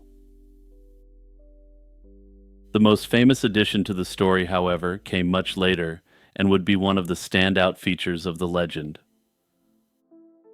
The character of Peeping Tom, which is where that phrase comes from, was added in the 16th century. Peeping Tom agreed not to look, along with all the other townspeople, but he was rendered blind as divine punishment for sneaking a peek. It changed the story from simply a tale of economic injustice to a morality narrative about the consequences of disrespect. When we place the fully formed legend alongside the historical facts, the entire narrative structure begins to collapse. The story is riddled with inconsistencies and anachronisms that make it historically implausible. First, there's the problem of the place. The legend is set in Coventry's bustling marketplace. But in the mid-11th century, Coventry was a tiny settlement, little more than a village with a population of a few hundred people centered around the monastery. It simply wouldn't have had a large public marketplace for such a dramatic ride. The chroniclers were describing the Coventry of their own time when it did have a large marketplace to ride through. Second, and most importantly, is the problem of power. As we've seen, God Gifu personally owned the estate of Coventry. Under Anglo-Saxon law, if a local toll was oppressing the residents, she possessed the legal authority to reduce or abolish it herself. The central conflict of the legend, a wife pleading with her husband, is based on a complete misunderstanding of her actual power. Simply put, God Gifu was the one who held all the cards in Coventry, not Leofric. And while he certainly could have influenced her, this was her holding, not his. This is, of course, working under the assumption that this was a tax which the Earl was entitled to levy personally. Third is the problem of the tax itself. Some accounts suggest the levy in question was the Heergeld, or army tax. This wasn't a local toll invented by a greedy earl. It was a national land tax levied by the king to pay for the defense of the entire realm against Viking invasion. As a royal tax, Earl Leofric's role was simply to collect it. He had no authority to cancel it for a single village. An appeal would have had to go directly to the king, making God Gifu's protest to her husband pointless. Finally, there is the problem of Leofric's character. The legend requires him to be a cruel ruler of his domain, yet historical sources paint a picture of a shrewd and respected statesman whose marriage to God Gifu was a partnership, evidenced by their many joint religious foundations. Finally, there's the problem of what he has her do. Anglo-Saxon England was heavily based upon honor, and having a wife who engaged in salacious and scandalous activities would be seen as a mark upon Earl Leofric's character. By forcing his wife of all people to ride through Coventry in such a state, by the logic of his own time, he was in essence engaging in a self-humiliation ritual on a grand scale. If the ride never happened, historians have tried to understand how such a strangely specific story came to be. One theory is that it was simply just made up by the chroniclers, and they grafted on a popular and well-known historical figure to make it more interesting. Under this theory, essentially they did the medieval equivalent of adding a popular public domain character like Dracula to a video game or movie. However, the most plausible theory suggests the legend is a dramatic misinterpretation of a common act of Christian penance. In Anglo-Saxon England, individuals who had committed serious sins could be assigned a public penance. A central element of this ritual was humility. A high-status penitent would be required to appear in public stripped of all signs of their rank. They would walk barefoot, dressed only in simple plain clothes, without any jewelry or other markers of their nobility. For a powerful countess like God Gifu, being seen in public without her finery would have been a profound act of humility. Under this theory, God Gifu, who was a highly religious person, even by the standards of the time, may have participated in such an act of penitence. This act was then misinterpreted through a game of intergenerational telephone, when Roger of Wendover came into contact with the story. From there, it was embellished and reframed. In the final analysis, the historical consensus is fairly clear that the ride of Lady Godiva almost certainly never happened. Even though it contains no overtly fantastical elements, it's almost certainly just as much of a legend as a tale of a knight confronting a dragon. The historical Godgifu was a real person. She was a powerful, pious, and influential Anglo-Saxon noblewoman who left her mark on the historical record through her wealth and her faith. Lady Godiva, the legendary figure, is an icon of compassion, courage, and economic justice, and while she's based on her, the historical god Gifu and the figure of Lady Godiva are separate.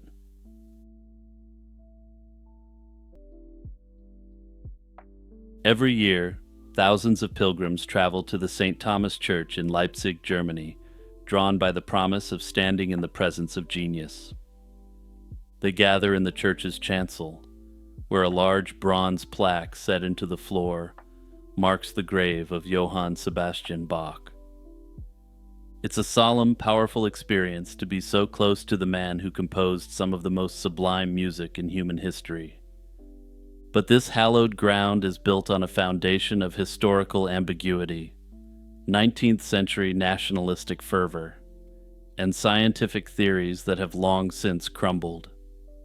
In a surprising twist, the skeleton beneath the floor may not be Bach at all, and the story of how it got there is a winding, century-and-a-half-long mystery. The story begins not with reverence but with neglect. When Johann Sebastian Bach died from a stroke on July 28, 1750, he was a respected local figure in Leipzig. He was a brilliant organist and former music director, but he wasn't widely known throughout Europe or even the Holy Roman Empire. 3 days after his death, his body was placed in an oak coffin and buried without ceremony in the Johannesfriedhof, the old St. John's Cemetery, just outside the city walls. Like most burials of the era, his grave was left unmarked, and within a few years, its exact location had been completely forgotten. The Johannesfriedhof was a poor choice for a lasting memorial. Established in the 13th century as a burial ground for a leper hospital, it was a chaotic, overcrowded space with a turbulent history. It had been used as a military camp during Napoleon's time, with soldiers reportedly burning old coffins for firewood. Locating a single, unmarked grave from 150 years prior seemed like an impossible task. Yet 2 fragile clues survived. The first was an archival note indicating Bach was buried in an oak coffin, a distinction given to only 12 of the 1,400 people who died in Leipzig that year. The second was a piece of oral tradition that only surfaced around the time of the search itself in 1894. It claimed Bach's grave was located 6 paces from the south door of St. John's Church. This tradition, however, was incredibly tenuous, originating from a 75-year-old man who said he'd been told the spot 60 years earlier by a 90-year-old gardener. Nobody else amongst the living had remembered this so-called tradition, aside from this one old man.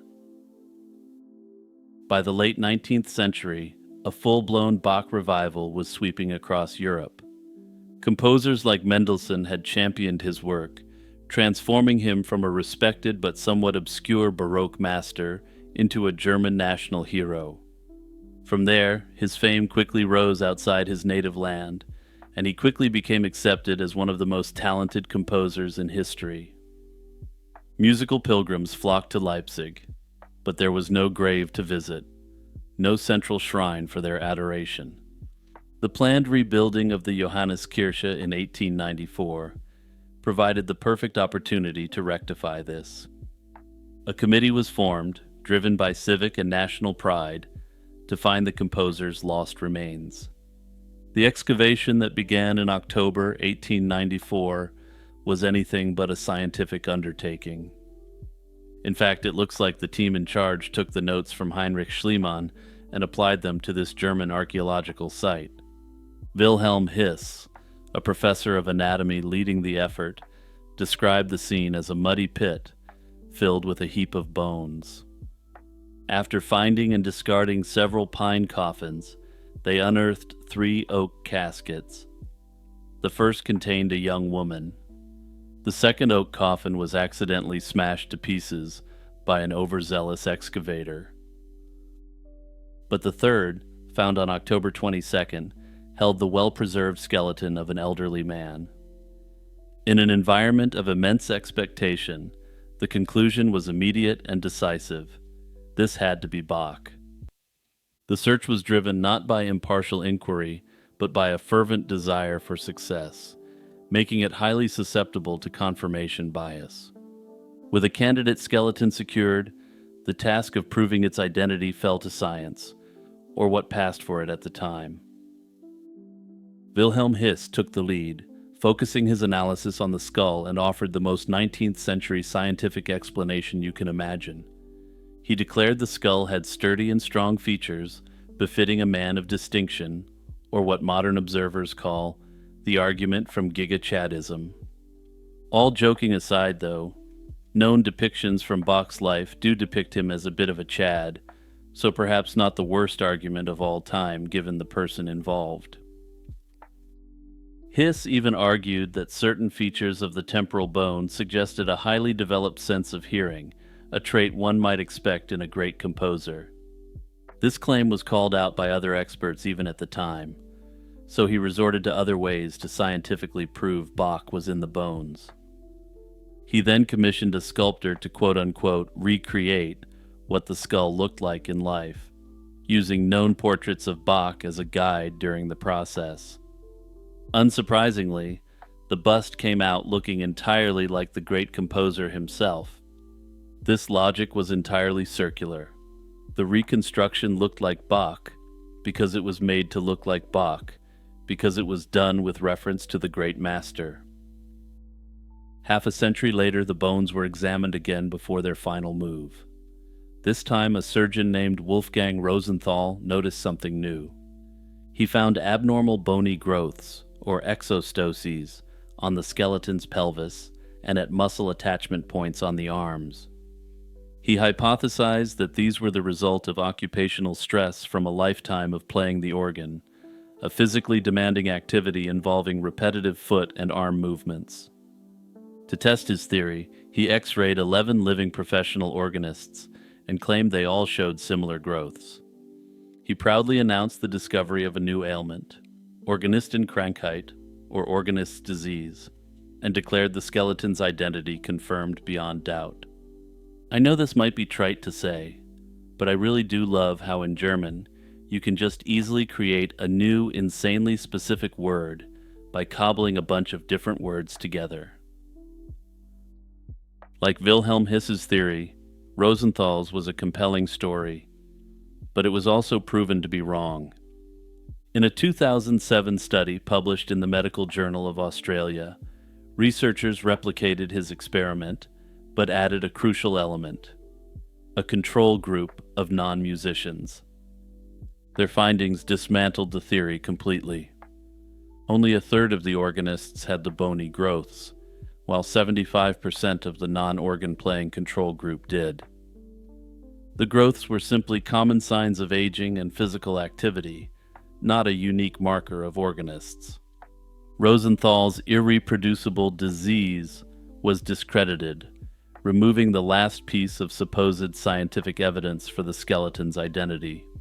But let's get back to what happened after the bones were quote-unquote proved to be those of Bach. Despite the shaky identification, the bones were treated as sacred relics to one of the most talented people in history.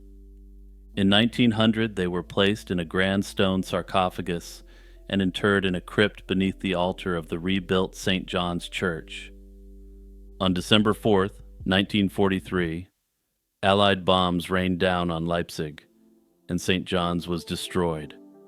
In a twist of fate that only deepened the legend, the crypt somehow survived the inferno, and the sarcophagus was recovered from the ruins in 1949, its contents unharmed. This miraculous preservation set the stage for the final chapter of their journey. On July 28, 1950, the 200th anniversary of Bach's death, the remains were moved to their present location in St. Thomas Church. This is the very place where Bach had worked as music director for 27 years. The reinterment was a major state event in what was then East Germany, with the new bronze grave cover sponsored by the Soviet Union. This was a political act that claimed Bach's legacy for the new regime and was implicitly an act of reconciliation between the Soviets and their new German satellite state. Today, there is no scientific consensus that the remains in St. Thomas Church are those of Johann Sebastian Bach. In fact, most modern assessments conclude that it's highly unlikely. The entire case rests on a chain of weak links: a dubious oral tradition, a chaotic and biased excavation, and two discredited scientific theories. By the standards of modern forensic anthropology, the identification process of 1894 was appallingly inadequate, lacking proper documentation, site mapping, or a chain of custody. There is one tool that could likely solve this mystery for good: genetic analysis. A comparison between DNA extracted from the skeleton and that from the known remains of one of Bach's sons could provide a definitive answer. While analyzing antique DNA is challenging due to degradation and contamination, modern techniques are increasingly capable of such feats. Yet, no test has ever been done. To date, the church authorities at St. Thomas have refused all requests for DNA analysis, including a formal scientific proposal. And so, the mystery endures. The skeleton in the chancel of St. Thomas Church remains a powerful symbol, a physical link to a transcendent artist. But whether it is a true relic, or simply the anonymous remains of a Leipzig citizen caught up in a story of national pride, we may never know. Perhaps in the end, it doesn't matter. Bach's true, incorruptible remains aren't buried in Leipzig. They're encoded in the notes of the Mass in B minor and the Brandenburg Concertos, among numerous other works, a legacy that needs no bones to prove its immortality. Hey everyone, Jimmy here with a reminder to hit the notification bell and turn on all notifications and click that share button and send it to your friends and family. Also, don't forget to hit that join button or follow the Patreon link if you want to toss a buck or two my way, or get your name up on the shout-out screen. In the vast, sun-scorched expanse of Nevada's Mojave Desert, within the Ash Meadows National Wildlife Refuge, there's a small, fenced-off patch of rock. To the casual observer, it looks like little more than a crack in the earth. But this unassuming fissure is a portal to another world. It's the entrance to Devil's Hole, a water-filled limestone cavern of unmapped depths. This is a geothermal window into a vast subterranean aquifer where water that fell as rain or snow thousands of years ago finally returns to the light. The water is a constant, bath-like 93 degrees Fahrenheit, and it's home to what is arguably the rarest, most geographically isolated fish on the entire planet, the Devil's Hole pupfish. This tiny creature, whose entire existence plays out in this single watery cavern, raises the compelling mystery of how it even got there and how it continues to survive. The Devil's Hole pupfish is a marvel of evolutionary tenacity packed into a tiny and extremely inbred frame. Rarely growing more than an inch long, the males are a startling iridescent blue, flashing like scattered jewels in the cavern's twilight. The females and juveniles are a more subdued yellowish brown. They get their name from the playful, darting way they move, reminiscent of frolicking puppies. Their entire world is a shallow, submerged limestone shelf, measuring just 215 square feet, upon which the whole species depends for feeding and spawning. This ledge is their continent, their ocean, their absolutely everything. Life on this shelf is lived at the absolute edge of biological possibility. The water's constant 93 degrees Fahrenheit temperature is paired with critically low dissolved oxygen levels, hovering around 2.5 milligrams per liter. This is a combination that would be lethal to most fish, but the pupfish soldiers on. Their diet is meager, consisting of algae, diatoms, and the few tiny invertebrates like snails and beetles that can survive there. This food source dwindles dramatically during the winter months when direct sunlight no longer reaches the water's surface to fuel algal growth. This forces the fish to endure a period of near starvation, and with a rapid life cycle of only 10 to 14 months, every generation faces the same precarious struggle. The story for most other pupfish species in the American Southwest is a relatively straightforward one. During the Pleistocene epoch, a much wetter period, vast lakes and interconnected rivers covered the landscape. As the last ice age ended and the climate grew hotter and drier around 10,000 years ago, these massive bodies of water evaporated, leaving behind small, isolated springs and pools. Fish populations that were once connected became stranded in these aquatic islands, and over millennia, they evolved into the distinct species we see today.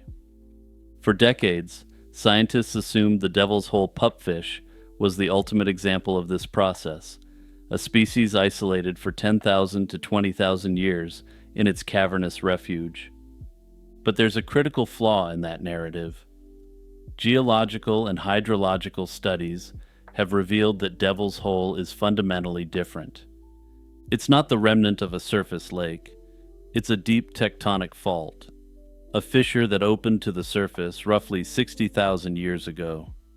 Crucially, there's no evidence that it was ever connected by surface water to the ancient lakes or the other springs in the area. It is fed from below by a massive regional aquifer, but it has always been a geological island. If the fish weren't simply left behind when the waters receded, they must have arrived by some other means. The question isn't just when they got there, but how these fish out of water crossed hot, dry land. This geological reality has ignited a fierce scientific debate, fueled by the disruptive power of modern genetics. The first major challenge came from population viability models and genetic analyses. This suggested a tiny population, which has likely never exceeded 550 individuals, couldn't have survived the effects of inbreeding for 10,000 years or more. Some of these groundbreaking studies proposed a shocking alternative. The pupfish may have colonized Devil's Hole very recently. Interestingly, some estimates place their arrival at as little as about 100 years ago. This theory suggests that the pupfish's unique physical traits might not be the product of long, slow evolution, but rather a rapid developmental response to the extreme environment. However, the debate is far from settled. Other high-resolution genomic studies have swung the pendulum in the opposite direction, arguing for a much more ancient origin. This research suggests the pupfish may have diverged from its relatives around 60,000 years ago, nearly the same time that the cavern itself is thought to have opened to the surface.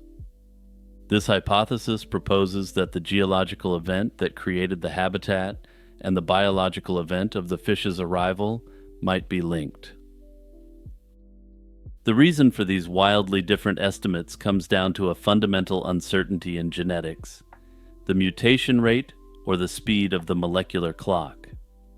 The pupfish's extreme environment, high metabolism, and chronically small population size likely cause its genes to mutate much faster than those of a typical vertebrate. But no one knows the exact rate. Using a standard rate results in an ancient timeline, while using a faster rate points to a very recent arrival. Until the true rate can be measured, the exact age of the Devil's Hole pupfish remains an educated guess, suspended between a few centuries and tens of millennia. If the pupfish are indeed recent arrivals, it forces us to consider seemingly impossible journeys.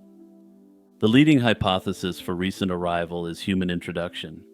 Native Americans in the region were known to utilize pupfish as a food source, and it's plausible that they transported them to Devil's Hole. Scientists who have proposed this theory believe they may have stocked this area with the fish intentionally to establish a new food supply on an ancient trade route. If they were ancient arrivals, one possibility is that they were transported by birds. Their sticky millimeter-sized fish eggs could have hitched a ride on the feathers or feet of waterfowl traveling between isolated oases. Whether it's an ancient survivor that has defied the laws of population genetics for millennia, or a recent colonist that arrived by improbable means, remains unknown. Interestingly, recent genomic work has confirmed that the pupfish is one of the most inbred animals on Earth, with 58% of its genome being identical across individuals. This genetic uniformity makes its continued survival all the more remarkable, and its future all the more fragile. Around 600 BC, an unusual sight unfolded on Egypt's Red Sea coast. A squadron of Phoenician ships preparing to sail into the unknown, commissioned by the pharaoh himself. Their mission was unbelievable, to keep going south and west, attempting to do what no one in their world had done before: circumnavigate Africa and successfully return home.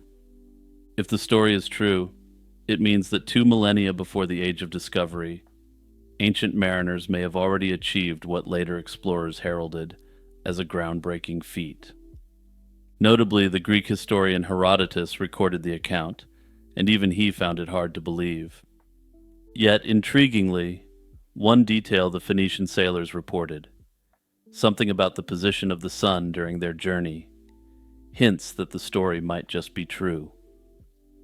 Modern historians are now left to wonder whether these ancient Phoenicians, sailing for Egypt, truly accomplished the impossible, or whether this is a legend that has been embellished over time. Necho II, who ruled from 610 to 595, was an ambitious pharaoh of Egypt's 26th dynasty. His kingdom, recently free from Assyrian domination, was eager to reclaim its power on the world stage. Necho fought major conflicts in the Near East against rising powers like Babylonia, but after defeats he shifted focus to bold infrastructure and maritime projects. One grand endeavor was his attempt to dig a canal linking the Nile to the Red Sea, essentially a forerunner of the Suez Canal. Though that canal was never completed, both due to cost and the risk of his enemies using it as well, it shows Necho's vision of Egypt as a trading and naval power.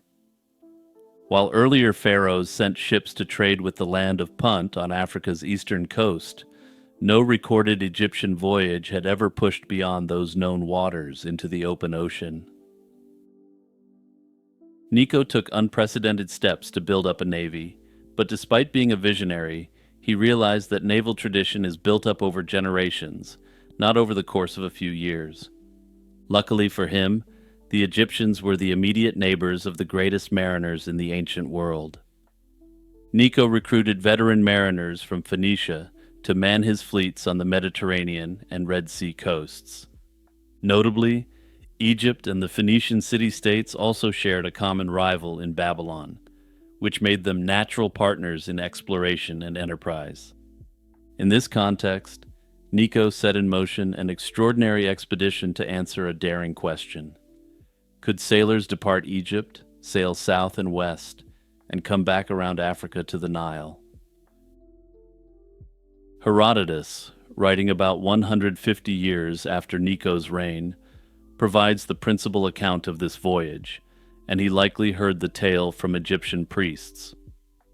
Herodotus relates that Necho's hired Phoenician sailors set out from Egypt's Red Sea coast and headed south, hugging the coast as they navigated into unknown waters. They took nearly 3 years to return, sailing in stages and coming ashore each autumn to sow grain and replenish their food before continuing onward. In the end, the crew passed westward through the Pillars of Heracles, now known as the Strait of Gibraltar, and sailed back into the Nile Delta. According to Herodotus, They became the first to prove that Africa was surrounded by sea, rather than linked to Asia, as commonly believed. The sailors brought back one astonishing report. At one point in the far south, the sun appeared to the north of them, to the right of their ship, as they sailed west. Interestingly, this detail, which is now the best evidence in favor of the historicity of this event, was seen in a very different light by Herodotus. He found that he couldn't believe this detail, yet it's precisely what would happen to observers voyaging below the equator, lending some credence to the story. Apart from Herodotus's narrative, no contemporary record confirms the voyage. Many later writers in antiquity were skeptical that such a circumnavigation ever occurred.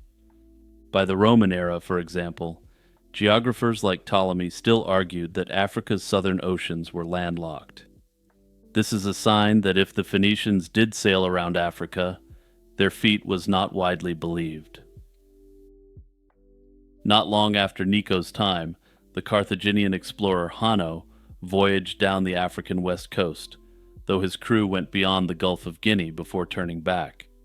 Unlike the voyage sponsored by Nico, Hanno the Navigator, as he's known to history, wrote a first-person account of his journey, which survives till this day in a Greek translation. Herodotus also tells of a Persian who was ordered by Xerxes to sail from the Atlantic around Africa, though this journey is much more speculative than the other expeditions. In modern times, historians continue to debate whether this Egyptian-sponsored Phoenician circumnavigation really happened. Many consider Herodotus's report plausible, noting that the Phoenicians retained by Nico certainly had the skills and ships to attempt it. The reported 3-year duration, and that extraordinary sun on the right observation, align with what we now know would occur on a southward journey around Africa. Ancient vessels could ride seasonal winds and currents to slowly make their way around the Cape, and the Phoenicians were adept at long-distance seafaring. On the other hand, some scholars remain skeptical. They emphasize the lack of corroborating evidence and question why Nico would fund a costly voyage of discovery with no obvious immediate payoff. However, historians have also observed that Nico was the sort of visionary ruler who tried to build the Suez Canal more than 2 millennia before it was actually constructed. He may have imagined that this voyage would open up new trade routes that would have brought untold riches to Egypt. Notably, the Egyptians traded heavily with the land of Punt, in what is now Somalia, and may have seen this ability to navigate around Africa as a means to cut them out. Further, when he ordered the voyage, he of course had no idea how long it would take. While the Mediterranean and Red Sea portion of the trip would have been known, the rest was essentially guesswork, and it wasn't clear that they wouldn't just hit land going south. Surprisingly, the voyage has actually been tested in modern times. From 2008 to 2010, explorer Philip Beale and a team sailed a replica 6th century Phoenician ship around Africa, duplicating the route described by Herodotus. This voyage that took them about 2 years roughly mirrored the ancient timeline, when accounting for the fact they didn't drop anchor to farm new supplies. This experiment proved that a ship from Nico's era could theoretically manage the voyage. While it can't confirm the story directly, it lends circumstantial credibility by showing the feat was technically feasible. But this circumstantial evidence needs to be taken into account with that tidbit about the sun that Herodotus found impossible. In 600 BC, no Near Eastern or Mediterranean society had worked out the concept of an equator where the sun could appear in the northern sky. That detail in Herodotus, dismissed by him as unbelievable, makes sense precisely because it would have astonished sailors who lacked any prior theoretical expectation. Adding even more credibility to the account, Herodotus noted that this event occurred at the furthest southern point. The quote-unquote unusual position of the sun would only have become apparent the further south the sailors went. In short, this is strong circumstantial evidence to suggest that the voyagers likely made it at least as far as the Cape of Good Hope, since they couldn't have known this fact otherwise. This, of course, doesn't definitively prove that they completed the circumnavigation from that point onwards.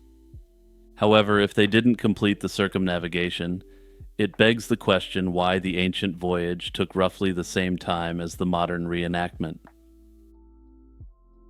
Whether Pharaoh Necho's African circumnavigation happened or not, the legend has secured a place in the history of exploration.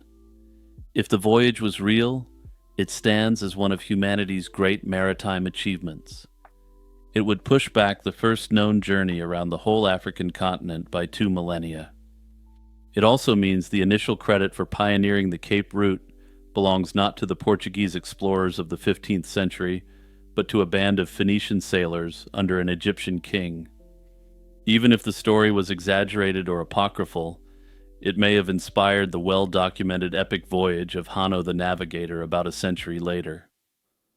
It may also explain why Hanno's first-hand account of that voyage was secretive in relation to certain details.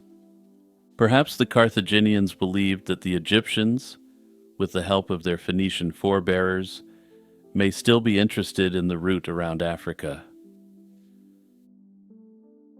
While I previously discussed circumstantial evidence, there's still the potential for definitive proof that the expedition was factual to be found.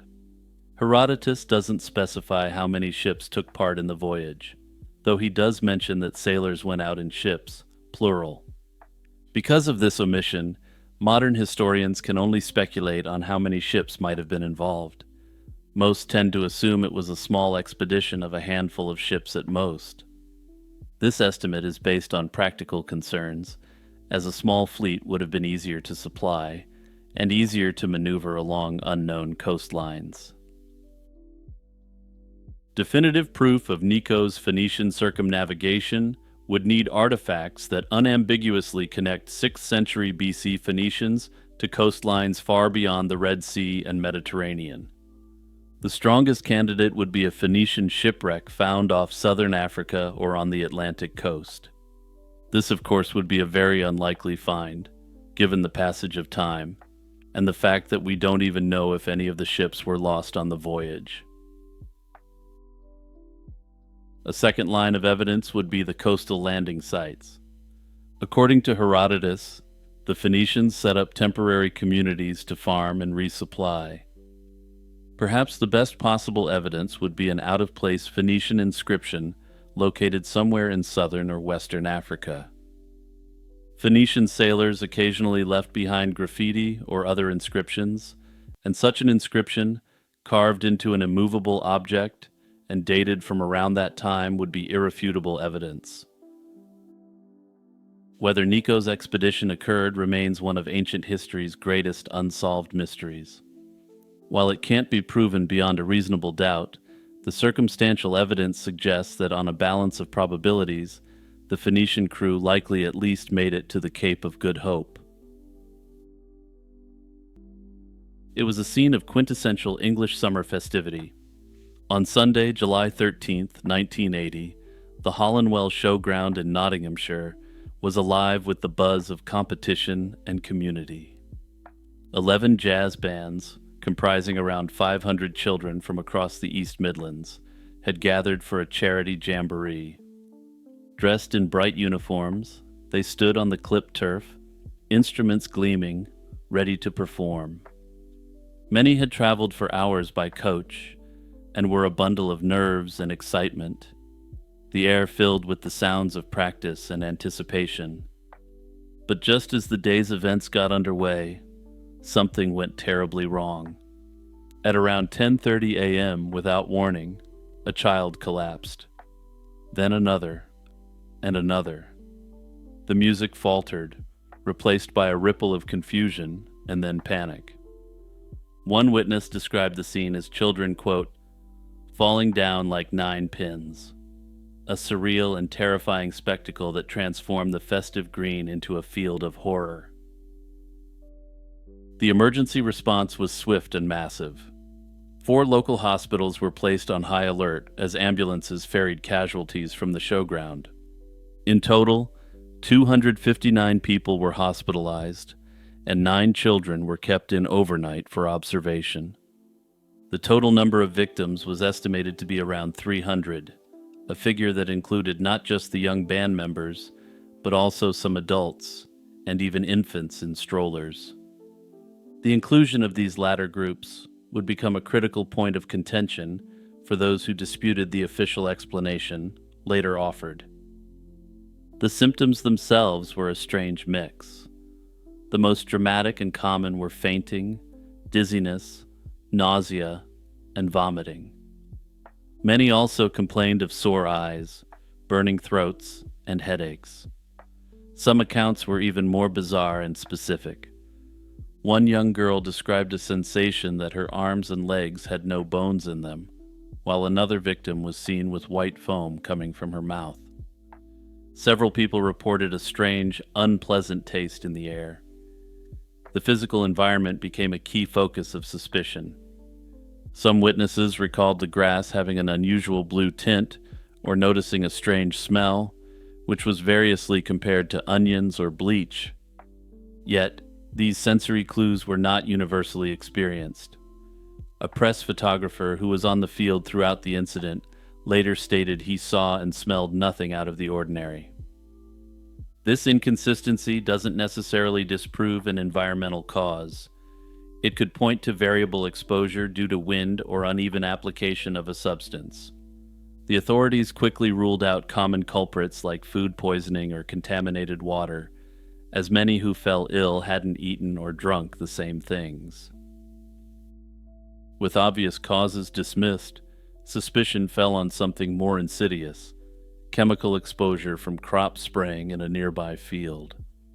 This theory gained significant traction years later when a 2003 investigation revealed that a pesticide named Calixin had been used locally around the time of the incident. Calixin's active ingredient is the fungicide tridemorph, a chemical that was subsequently banned by the British government in 2000 due to health concerns. A review of tridemorph's toxicological profile reveals a compelling, if incomplete, match with the events at Hollandwell. The chemical is known to be harmful if inhaled or swallowed, and is a recognized irritant to the skin and eyes. Acute exposure can cause nausea, vomiting, and respiratory discomfort, symptoms that align closely with those reported by many of the victims. The witness reports of burning throats, sore eyes, and a chemical taste in the air suddenly seem to have a plausible scientific basis. However, the pesticide theory has significant flaws. The most glaring is its selectivity. Some people were ill while others right beside them were totally fine. A toxic cloud dense enough to incapacitate 300 people would likely have affected a much larger proportion of the attendees, according to experts.